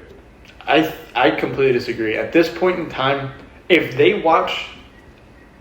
assimilated Americans, people that have been here for generations upon generations, watch their country and all this comfort disappear in front of their eyes because of whatever it be, AI, immigrants, immigration, whatever it may be, I think that would be the only thing that would cause a reaction. But back then they were okay. Well, I guess I can see your point. The U.S. the economy didn't crash because the U.S. was sending too much money to foreign nations. That is a legitimate possibility now. They didn't have $36 trillion in debt then. Yeah, but even then, I don't think that is like going to be the saving grace. Us not sending money overseas. Well, no, it's like too big of a problem. I agree, but like now the hole is too deep. Because the way I see it is like back then they had more pride in being American and like even being Texan, for an example. When we were kids, there was like so much more Texan pride. Now you think about it, like we don't even have Whataburger or Buc-ee's. Like that was like the two things we had. It's like there's nothing to tie you to Texas. I don't know. This place is like Mexico now, though. So yeah, maybe exactly. To another part of Texas. But anywhere in the U.S. that has like an idea that there's a problem, they're like, this isn't like America anymore. They like say that everywhere, or oh, it's gonna creep over here, or oh, we live in such a rural part, the city's taken. Like it's already all gone. Well, okay, if the economy collapses, do you think all those people in the city are going to like be able to live for very long? They depend on they'll try to keep and assemble like America together. It'll just slowly collapse like the Roman Empire is what I'm saying. My thing is there are virtually no true essential jobs in the city other than what is essential to the city, if that makes sense. Yeah. Like there's food service. But during the Great Depression, there were because the Great Depression happened, it didn't create more essential jobs. Like people who didn't have essential jobs were just like relied more on the people that had essential jobs, and essential people's lives just got worse until the government could step in. Okay, yes, but I'm saying the cause of the Great Depression was not due to foreign influences at whatever measure, whether that be immigration or sending. What foreign influence are you referring to? Well, let's just say the banking systems. Yes, but that's not apparent. It wasn't apparent then as it is now. I'd like to think that social media or the mass media of today is much more transparent on the issues that we have in the United States and why we are having them. I just don't agree with that. I mean, maybe call me an optimist. Yeah, I want to be optimistic, but people are like goys, so they will eat up whatever whatever the news just tells them on the internet. Like Jake Shields is going to tell us, what to do next if the global economy collapses. Like it's not happening. Even if our top guys told us what should happen, the majority of people will not do it, no matter what. Because think about it, even during the Great Depression, if you have a family and you live in the city, there's so much land to go outward and literally like homestead on your own. Back then, you kind of had to figure it out, but they didn't. They just were like, we got to wait till the government sends us some money. The premise of the Great Depression was that it was the Great Depression because there was also the Great Dust Bowl, and that's because there was like a huge drought all throughout the central United States. So like, if you wanted to go homestead, you were just going into basically plains of nothing. Like you can't even grow crops there. Yeah. So That's kind of happening today, though. Like with how much fertilizer, food that we're producing to send to other nations. Yeah. Like our soil is just getting drained of any sort of resources that it has. The problem is like, would the corporation be willing to divert their interest to help America stay afloat, or would they just be like, well, no, like, absolutely not. I so don't then think we're they screwed. would. But that's when People would have to take it from them. Exactly. That's But they why. won't. Then we can get communism. Can we own Okay, the means but of what is the- production? Yes, we will own the means of production, and we'll all get our bread and butter. Okay, no. But what is the main thing stopping anyone from taking, like, from doing extremist actions that they may harbor, like extremist beliefs that they may harbor? Their own willingness. They have risk, Yeah. self-preservation. Exactly. Yeah. And if you don't have anything to preserve, But you always do. People in the Great Depression did. no. Yes, people with families did, because at 14 you had like 3 kids in the Great Depression. But okay, you had 3 kids, but 3 others died. Like they already knew loss. Exactly. Well, but that's what I'm saying. They still, if you're at a 50% chance, you're not going to take a risk and run away to go like fight a revolution and overthrow the government. That would make me want to more, because I'm like, you know what? These kids are already dying anyway. I'm already used to This it. is a fucking lost cause. Yeah, like we might as well just go. Boys. What's even the point? No, genuinely though, like if you have them now, you're like, okay, well, there's like I'm not losing my kids no matter what. Back then, you're like, well, you're probably gonna die anyway, so let me just go to war. That's not true at all. I completely disagree. Okay. What's even the fucking point? Well, not that, but it's just like, okay, well, you know, like there's a good chance things may go wrong here. I guess, okay, I get your point. You're like, okay, well, I care more so it doesn't go wrong. Now you're like, okay, well, my kids are going to be fine if I'm here or not, so I might as well go fight. That's what you're saying. Like, no, what I'm saying is the main thing that stops people is the preservation of self and, like, their job, their livelihood, by whatever means. Yeah. If they no longer have, if most of these non-essential jobs in cities are gone and then these people cannot buy food to support themselves and their family, then what are they preserving? They have no reason to preserve something. And they're gonna like do what? Kick out all the immigrants? They might just do something a little more erratic. They might just like freak out. What I'm saying though is that would lead to More immigrants liberal leaving. Yeah. These non-American people being like, oh shit, all the Americans are fucking Pissed all off. angry at random Everything. bullshit that they think is the actual issue. We got to get the fuck out of here. Like, it's Yeah. it because people are stupid and they are going to act extremely erratically, and I think that would be like enough of a deterrent from anyone wanting to come here and the people that have no real roots here from staying around. I don't know, man. Like it's at the cost of so much. Like you're gonna Yes. lose all the wealth in your nation. It's gonna be poor. Like, I'm not saying it's a good thing. I'm just saying that's probably what's going to happen. I think AI is gonna. Here's what's gonna happen, dude. AI is gonna take over. Everything's gonna become really cheap. We're gonna have humanoid, fully automated, like gay space communism, dude. It's gonna be luxury communism. Yeah, that's honestly every that's single- a You good get human kibble. Shut the fuck up, dude. Every single job that like immigrants work, at least low skilled jobs, will be obsoleted by AI, and then they'll leave no matter what. The high school jobs are gone too, bro. The only ones that remain are like executive positions. That's because they don't want to lose their job. Like AI couldn't run their company. Yeah, and everything's Like- gonna be super cheap as well, so it won't really matter. No, so that Nothing- means everyone will in a hopeful society. Goods and everyone, services will be cheaper if AI takes over everything. Yeah, and then we'll all just move to like what Mussolini talked about, where it's like a constant state of warfare to keep our survival and to keep things just like Sounds entertaining. Man, Yeah, it that sounds awesome. that sounds amazing. No, okay, but literally, like, that is the best case scenario, genuinely. Because what you're talking about, like, okay, like, what you're talking about, I'm thinking about, like, when Spain, like, took over their country for Catholics. The Spanish Civil War. Yes, or previous to that, even in, like, the 1400s, too. Oh, That's when- Reconquista. yeah, so Oh, it's like okay. that took hundreds of years, and luckily for those people, they had Europe to rely on to like basically supply them and keep their people getting smarter. But for us, we would devolve, and then you're like relying on the poorest, lowest forms of Americans to outsmart the rest of the world. And just by pure numbers, that's like Rhodesia. It just didn't work. No, okay. I get what you're saying, but I can't imagine that anyone that lives here or that like has real heritage here, I don't really know who would want to come here that's like in droves on Chinese. I'd much rather take the Chinese, dude. No, you would not. Yeah, I would. Okay, I was going to say racist joke, actually. Your new overlords, so they're gonna. I'd be okay with that. They cut off people's hands and then, oh man, you cut off my hand.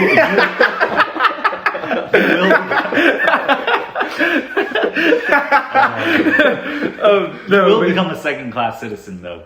If it's to the Chinese, I'm already a second-class citizen. What do you mean, dude? No, but like, okay, but eventually they will get bored and be like, you know what? Let's just make them the slaves. Then we got smarter slaves now. Like, it will just get worse. Honestly, I disagree. Unless we all get a Chinese girlfriend and then we all have done. Done. Okay, no. Realistically, though, I don't think the Chinese would do that. Have you not seen what like Chinese, like the hyper wealthy, are doing with with their babies? They're like genetically modifying them to have like lighter skin and colored eyes and shit. Or they're getting like surrogates, like a bunch of white surrogates, and like having like 100 kids. Yeah. Dude. Like unironically, I'd much rather take the Chinese, dude. You know, that's actually crazy to think about, because then you just ask yourself, like, why does it matter? What do you in the fucking point? Because now I'm thinking about Atlantis. And it's like, okay, Atlantis had its people too, and it's all gone. Like, I'm the last one, bro. Like, what does it even matter? But no, there's a reason why you care. There's a reason why you care. So you can't let the Chinese genetically modify you and create a new version of you. You replace all parts of the ship, you're not the same ship.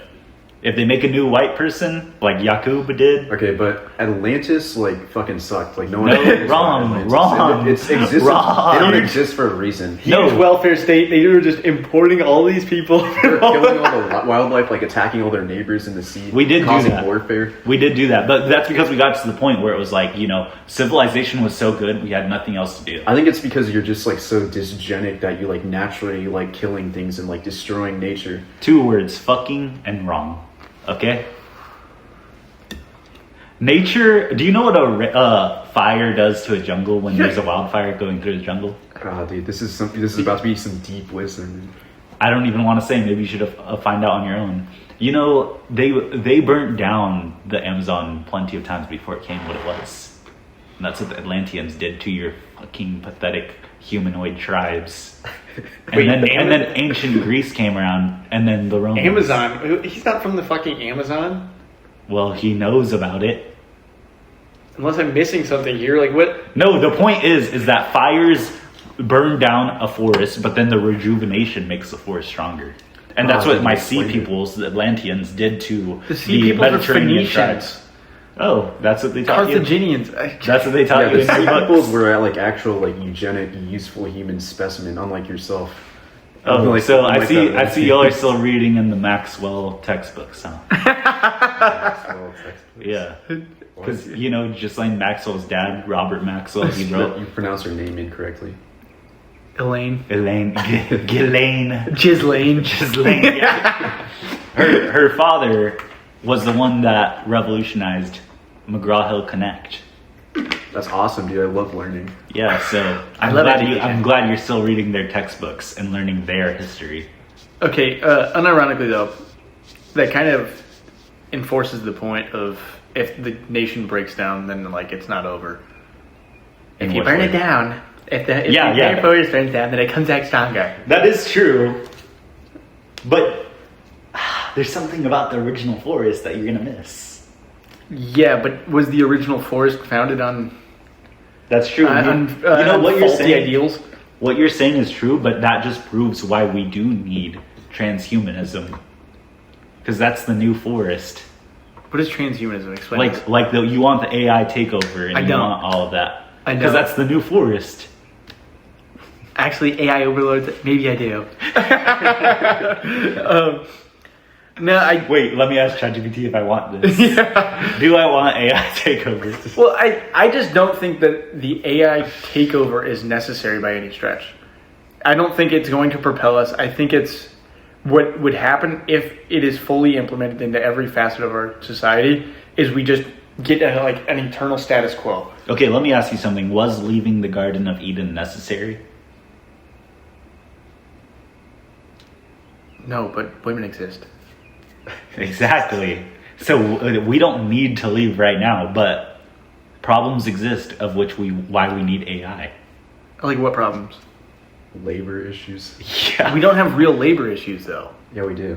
No, we have Supply constraints. So supply constraints, I mean, you could probably fix that unironically, without we labor. just have corporate greed. Like these. And that's what caused us to leave the Garden of Eden. Greed.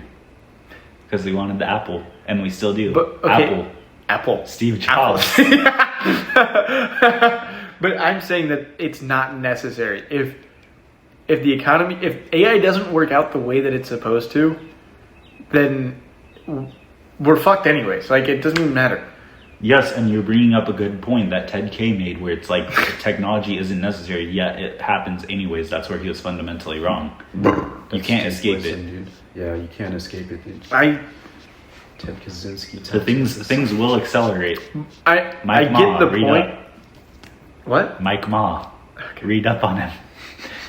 Okay, I get the point. But what I'm saying is like we are at a sustainable phase in our like the direction that we have decided for ourselves is not sustainable.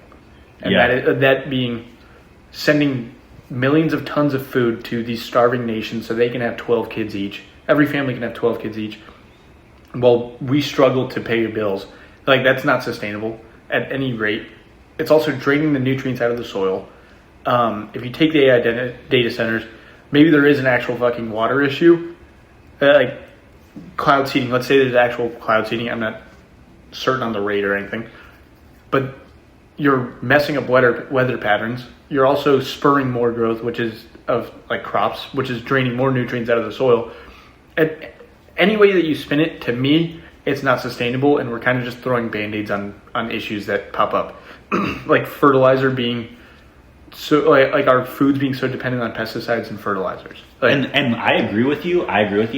But that would imply that we'd have some sort of control to maintain like a stable society that doesn't have any external uncontrollable growth. But like human nature just proves like people will continue to do these things until there is like we will always find a problem. I agree, but I disagree. I think like when has a society been like, oh, we're okay with everything, let's just keep it as it is? Honestly, for a long time. Like when? Like all of what could I call it? Outside of like the Roman Empire, pretty much all of the Germanic tribes were all fucking content. Were they, or did they just not know what to do? They were probably kind of bored, at least. I mean, honestly, you do kind of have a point. Like culturally, some cultures do get to a point where it's just like, let's just do what we do. Or if you look at like... But like African tribes in mud huts didn't have any progression, but it's like, did they want progression? I guess no. Someone would say they didn't. I would venture to say that they don't. Like, man, you drink a water. I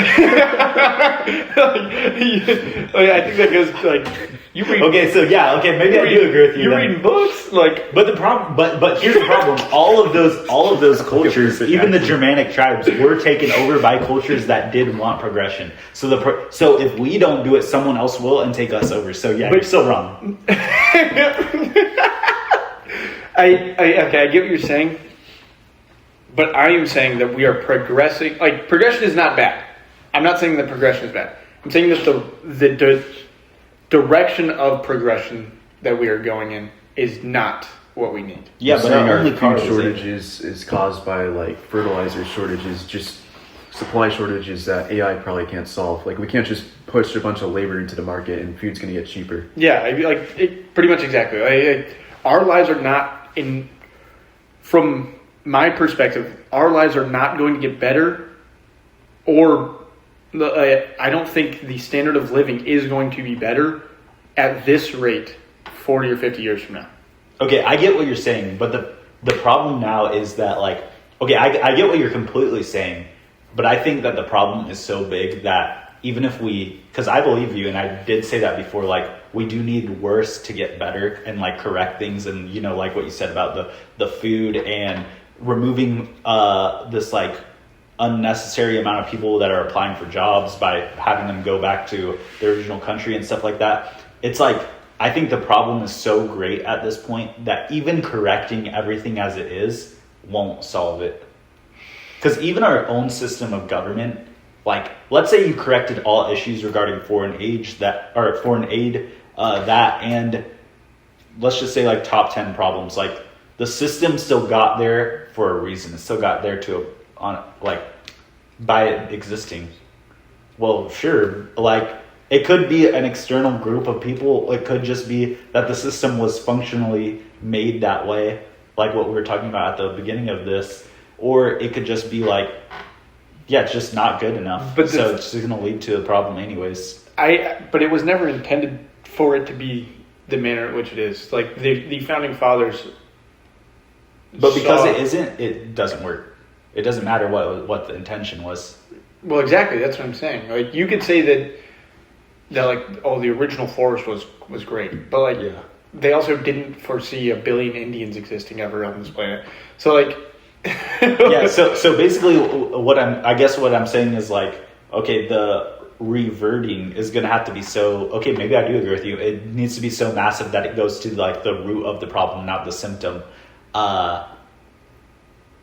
But I'm saying with the AI thing, maybe it goes past that and it just changes the root in itself, so that it's not having a problem. I mean, I don't know now. I don't know if you get what I'm saying or not. I have no clue what you're saying. It just sounds like a bunch of incoherent nonsense. And like the rate at which you speak is just like there's just like a deep pause between like all your syllables. It's kind of starting to piss me off. But I'll say this, dude. The demographic issues are probably going to get solved just by default, because if you look at the fertility rate of all these third world countries, they're crashing like catastrophically. And it's not just East Asia, it's not like China, it's like Indonesia has a fucking fertility rate of like 1.4 or some shit. So what about Africa? It's also going to industrialize and their fertility rate will crash. You think Africa's going to industrialize? Yeah, because blacks in America are also their fertility rates also crashing. Yeah, I think so. Yes. Chinese will like start buying shit up. Yeah, but that's not Africans industrializing. They're going to culturally connect with the rest of the world. They're going to get internet and they're going to start having or modernizing. Yeah. But regardless, I don't think that. Okay, I get what you're saying, and like, you do make a point in terms of the demographics will kind of correct themselves, but I'm just not sure about where America will be in that global stage. I don't think it can maintain the global hegemon state that we're in and have all of that go on. Like, if being at 30 whatever trillion dollars in debt and having possible food shortages in the future, whatever, I don't know what issues we are going to experience, but if you want to make a Roman Empire analogy again, then it's like all of this money is just being pulled out of our nation. All this wealth, whether it be to foreign nations from the government or from foreign workers sending money out of the U.S. economy to other nations. Remittances are pretty low. I mean, you're saying they're going to be higher in the future? I'm saying at the rate that we're going, they will be higher in the future. Because like, I don't know. I would prefer if the U.S. was kind of on a structure like we mentioned earlier, where you kind of have a apprenticeship, and that's what job you do because that's what you've known, and you know it better than anyone else could possibly know it because you've been doing it your whole life. And so we now have an issue where we don't have people to fill these jobs, which I think is total bullshit. They don't have proper requirements or education to fill these positions for these big corporations, so they're just bringing in all these immigrants. But that still puts an American out of could possibly be a decent paying job. And it's not like these huge corporations are building more in the United States than they are in other nations. Like just at the rate that we're going, it just doesn't, to me, seem like the U.S. can maintain its hold on the world. I don't know, man. Like, I get feel that. like we always have like figured out some way to get out of it. Like, There needs to be some technological advancement that keeps us ahead of everything else. I feel like having any sort of setback puts us too much at risk still. I mean, we still have AI. Like that's That's kinda our card. saved us. Yeah. Yeah. But if, let's say there's an AI bubble and it pops, like, yeah, what you're Then we're saying is fucked. going to happen anyways. Like if AI happens, like the technology is going to stick around, but with how much that has been invested into it, if the bubble pops, we're fucked. If it doesn't pop, then I think we're still fucked. Yeah. Like, Well, no, if it doesn't pop, we're fucked unless we also do even more work to save ourselves from what's already happening. yeah, like, no matter what, we still have a laundry list of fucking issues that we need to resolve. Yeah, The so debt's not that big of a deal. I mean, it's just being paid to like people in the U.S. Like people buy bonds. Yes, I think it's a big deal. I get what you're saying, but I think on a global stage where for the first time since World War II effectively, there's like an actual effort from other nations or other regions around the world to get away from the US dollar. And the US economy relies on the entire world using the petrodollar. Right? Yeah, that's true.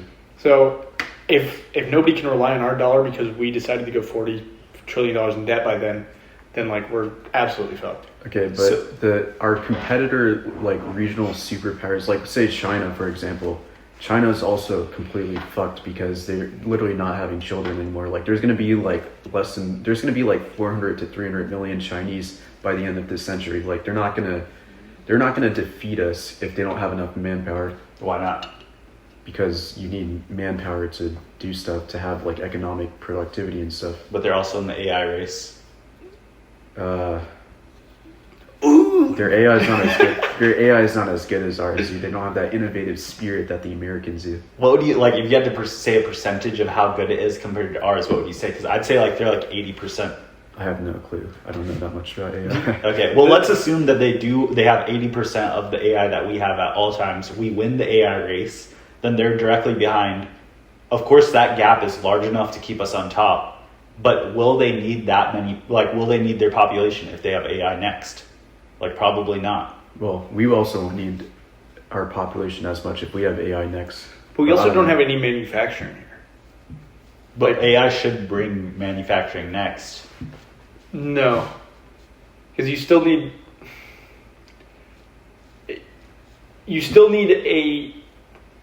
not necessarily the resources, but you still need people to grab those resources from out of the ground. So like Yeah. no For matter- now, yeah. Yeah, unless you want to make like giant boring machines. Hopefully we can. Uh, Hopefully that's next. and we just make tunnels throughout the entire Earth. Okay, what you're saying is okay. Like, just to connect my points, since I wasn't making sense with yours. Go ahead. Yeah. More word on it, please. Okay. Listen, I talked about this on the Twitter in the Islander Twitter group chat. Actually, you know, our whole chance of success. What you're saying, like, because either way, it's just kind of like most likely to fail for us. But it's true. Like, we actually need everything to go right and the luck at this point, which is just crazy. But yeah, so. Okay, yes. To go back to your point, the U.S. does kind of always figure out a way, but like we are also a rather young nation, so like that it kind of works out for every other empire throughout history. Like, well, things kind of just went their way until it didn't. You know? Yeah. So we don't want right now to be the until it didn't. We want until after AI to be like the until it didn't to come. But That's really it. I don't know. If you want to look at like a Roman Empire, again, they had dozens of civil wars throughout their 1,000 years. Yeah, but that's like January 6th compared to like in our timeline. It's like little things. Or what? What? In scale or what? Yeah, like it's like, oh, that's like in the history books they'll be like, oh, the Civil War of the Trump and admin. It's like, oh, when the Octavius was like a bad leader. It just happened for a little bit, but the Roman Empire Did you say persisted. Octavius? Octavius, Okay, yeah. Isn't it Realistically- Octavian? Or Octavian, yeah. realistically, because we're looking at Rome 2,000 years ago, I don't think in 2,000 years they're still going to read manuscripts of January 6th. Like, I really doubt it. Dude, they're gonna say that, during the years of 2019 to 2024, there was turmoil. The reign of Trump. Yeah, there was turmoil in America. That's like, it'll be one It'll be paragraph. just like the 100 Years' War, which we also studied. So yeah, exactly. 100 Years of War was like so much turmoil, but they were like, 100 Years of War. It was just a war for 100 years. That's all you got to know. Can I have your bottle opener? Yeah, sure. Okay, going. Now that it's all warm, you want to drink it? Yeah. Okay, so I think we're all in agreement here. Wait, The like problem is that temperatures? we just don't know what's going to happen with AI. That's like the fundamental thing. And weirdly, we don't have any control. So what can, like for the viewer, so that we can like point this in a direction, what can you do now to prepare yourself? Because I think a couple years ago, we would say, don't use AI. You got to learn actual skills. But now it's like, I kind of changed my opinion. I think you need to master AI to a point where it's like, you'll at least survive if billions do go away because AI takes over everything. Billions must go. I also have a question to the viewer. Why the fuck are you even like listening to this? Like, how have you gotten this far into the podcast? Because it's interesting and entertaining. Well, they can skip around once Jared adds those Timestamps. Yeah, timestamps. AI's gonna do that for him, dude. It's taking over. Do you not listen to any podcast? I listen to Friends on an Island, if you're familiar with it. Okay, so then you're asking yourself the question for in the future. Are you gonna comment on this? Yeah, you want to tell yourself? I fucking hate this podcast. But you don't listen to it for so long. Our AI version of you listens to it and it answers your own question. I don't know. Same thing with Okay.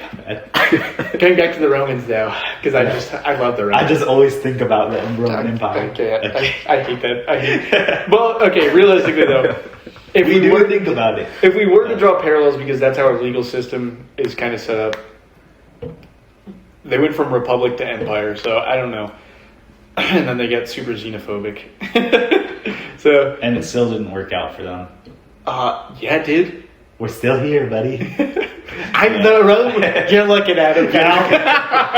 I guess so, but what is winning? Like, that's the problem. Well, because existing isn't winning. We want Atlantis back. No, we don't. True, yeah. Who is we, bro? The voices. My people, the islanders listening. I mean, to I this. fucking hate Atlantis, but I do agree with your sentiment. Like, dude, we want America to be as powerful as possible. Yeah, we can't want to let it strive decline. for an aesthetic and reach it, and then go for it. We gotta go to Mars, dude. We gotta go to space. No, that's how we'll do we it. gotta go to Mars. Realistically, hold on. We could have been an interplanetary fucking nation by now. But instead, what we did was we brought over 100 million fucking immigrants from third world nations. These people are not going to get us more rockets to send to fucking Mars. I'm just being real. Like, Sure they will. I mean, that definitely didn't hinder it. What? Yeah, we're totally better off now than we were in the 60s in terms of space travel. Socially, we're worse off, but like in terms of economic productivity, we're doing better off. I disagree because look at how much it took for them to send that Artemis 2 mission up. Okay, that's not lost because the of technology. immigrants. That's because of I But don't know. I get what you're saying, and I get what you're saying, but like the societal implications have a connection with the economic development. yeah, we don't have the national spirit anymore to be an interplanetary species. That is true as well. Right now. I'm saying right now. And I'm not saying that Indians themselves are preventing us from fucking going to Mars. But I'm saying that the differences in culture are what's stopping us. The societal degradation. Exactly, yeah. So how do you fix it from really like just don't connect that at all to us going to Mars? Like, I mean, because people don't work as hard to achieve like a goal when they don't have a connection to what they're doing. Like why would some immigrant family from Africa give a shit about the United States going to Mars at any rate ever in their entire lives when they're focused on, well, they just got here. They need to learn the fucking language. They need to learn what's acceptable. They need, if you look at Europe, they need to learn not to fucking rape people. but they're still. It doesn't matter if they're if they're not focused on going to Mars, because there's going to be people that are recruited who are going to be focused on going to Mars. Yeah, but I'm saying that it has an impact on the society as a whole when you have such a large group of people that aren't already on board. Like, you need the entire nation focused, like... You need a better percentage of people on board than not on board. Because, like, even when we went to the moon at first, a large part of America was like, why are we wasting money on that? But because a lot more people could connect it with a patriotic sense of duty, like, more people were willing to go out of their way to support it. Like, why would you want to join NASA when you could work at SpaceX and, like, get more money? But NASA has more of a mission for... reaching Mars, like, or the something. American You're saying it. Okay, Yeah. I see what you're saying. It's like a nationalism thing, right? Because like we went to space because we were like fighting the Russians. We were Exactly, fighting yeah. communism. Yeah. And- So it wouldn't have been done just for pure economic gain. Like, now we don't have I don't want to Sense say of common... exploration or like duty Yeah, for exploration. there's virtually no sense of exploration now left in anywhere in the world. I'm going to be honest. Because there's nothing to tie it back to, no home to tie it back to. That's like, oh, that's an outside. Yeah, I get what you're saying. So that needs to happen in order for Yes. order for us to get somewhere. Yes, At I least on think, some level. no, definitely. And like Trump, the idea of Trump sending that Artemis 2 mission to revitalize it seems like It doesn't have enough drive with it. Well, that, and it seems like a fucking like an 80s band where all the fucking band players are We're gonna 70 get the years band old back now. together. They're all 70 years old now and they sound like shit. And it's like, okay, but all right, awesome that you guys did that, but like, Who cares? yeah, it just doesn't have the same effect on the populace. I don't know, man. Like we're still working on. Like people are gonna be hyped up if we do ever get to the point where we get a rocket on Mars and like we like land it. Maybe we can actually get humans there. Like we're still working towards it, and then Yeah. But- like if we get there yes. before China, like But to what scale is my issue? And If people cared, could it be done 2 times faster? Like, Really? if people cared more. It's like a scaling issue. like too many the youth. No, too many like unironically kids are not focused on being rocket scientists anymore.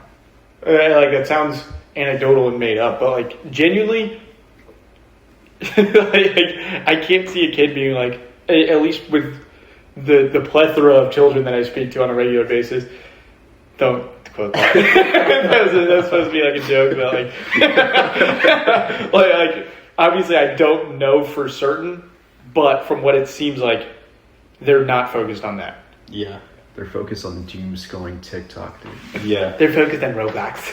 Genuinely, they're focused on getting groomed on Roblox. Is that what happened to you? No, that sadly, why it you're wasn't. the way you are? It wasn't. Sadly, Roblox. it was real life. Yeah, sadly, it was real life, bro. Sorry to hear that, dude. It's You okay. want to talk about it? Well, I'll save that for a different episode. Yeah, that's fair. Jared Yeah. on an island trauma dumps. Trust me, We a need a video trauma like that episode, will dude. come out soon. Dude, let's have an episode where we just like all like attack each other, like No, verbally. dude, that's against the vibes of the island. I don't give a fuck about the vibes of the island, dude. And that's why you're not on it. And This that's is- why Jared's on the island. Dude, Jared off the island is my actual like YouTube name. Like I registered that. I was actually going to make a video where it's like anti-persona, like the anti-hero, where it's like Jared off the island, and then I was going to be extremely negative the whole time. That's awesome, dude. But I'm not going to do that. Okay. Honestly, I think that'd be A good idea. Should I do it? yeah, but Should I just have him on video and just have him talk? you need to wear like a Batman mask or something, like a shit. Like it's so clearly you. Yeah. And like you're talking about like current issues, and you're like, I fucking hate these people. Okay, but to clarify, I think that there is a national spirit issue, not necessarily like Indians all need to die. Like I just think there's a disconnect between Outside cultures and what was originally here. yeah, like what's been here versus what's now, you know? And another example of what you're saying is like I think I've talked about this on a previous video, but I'm sure the listener has heard it from other people like our channel, where it's like there's no more like the superheroes that your parents or grandparents had. Like you don't have a hero to look up to at a young age. You don't even know what to be like. when you're Dr. older. Raymond Pete. Yeah, Ray Pete probably. I mean, besides him, you don't have a superhero like Superman or whatever. But like Tony Stark.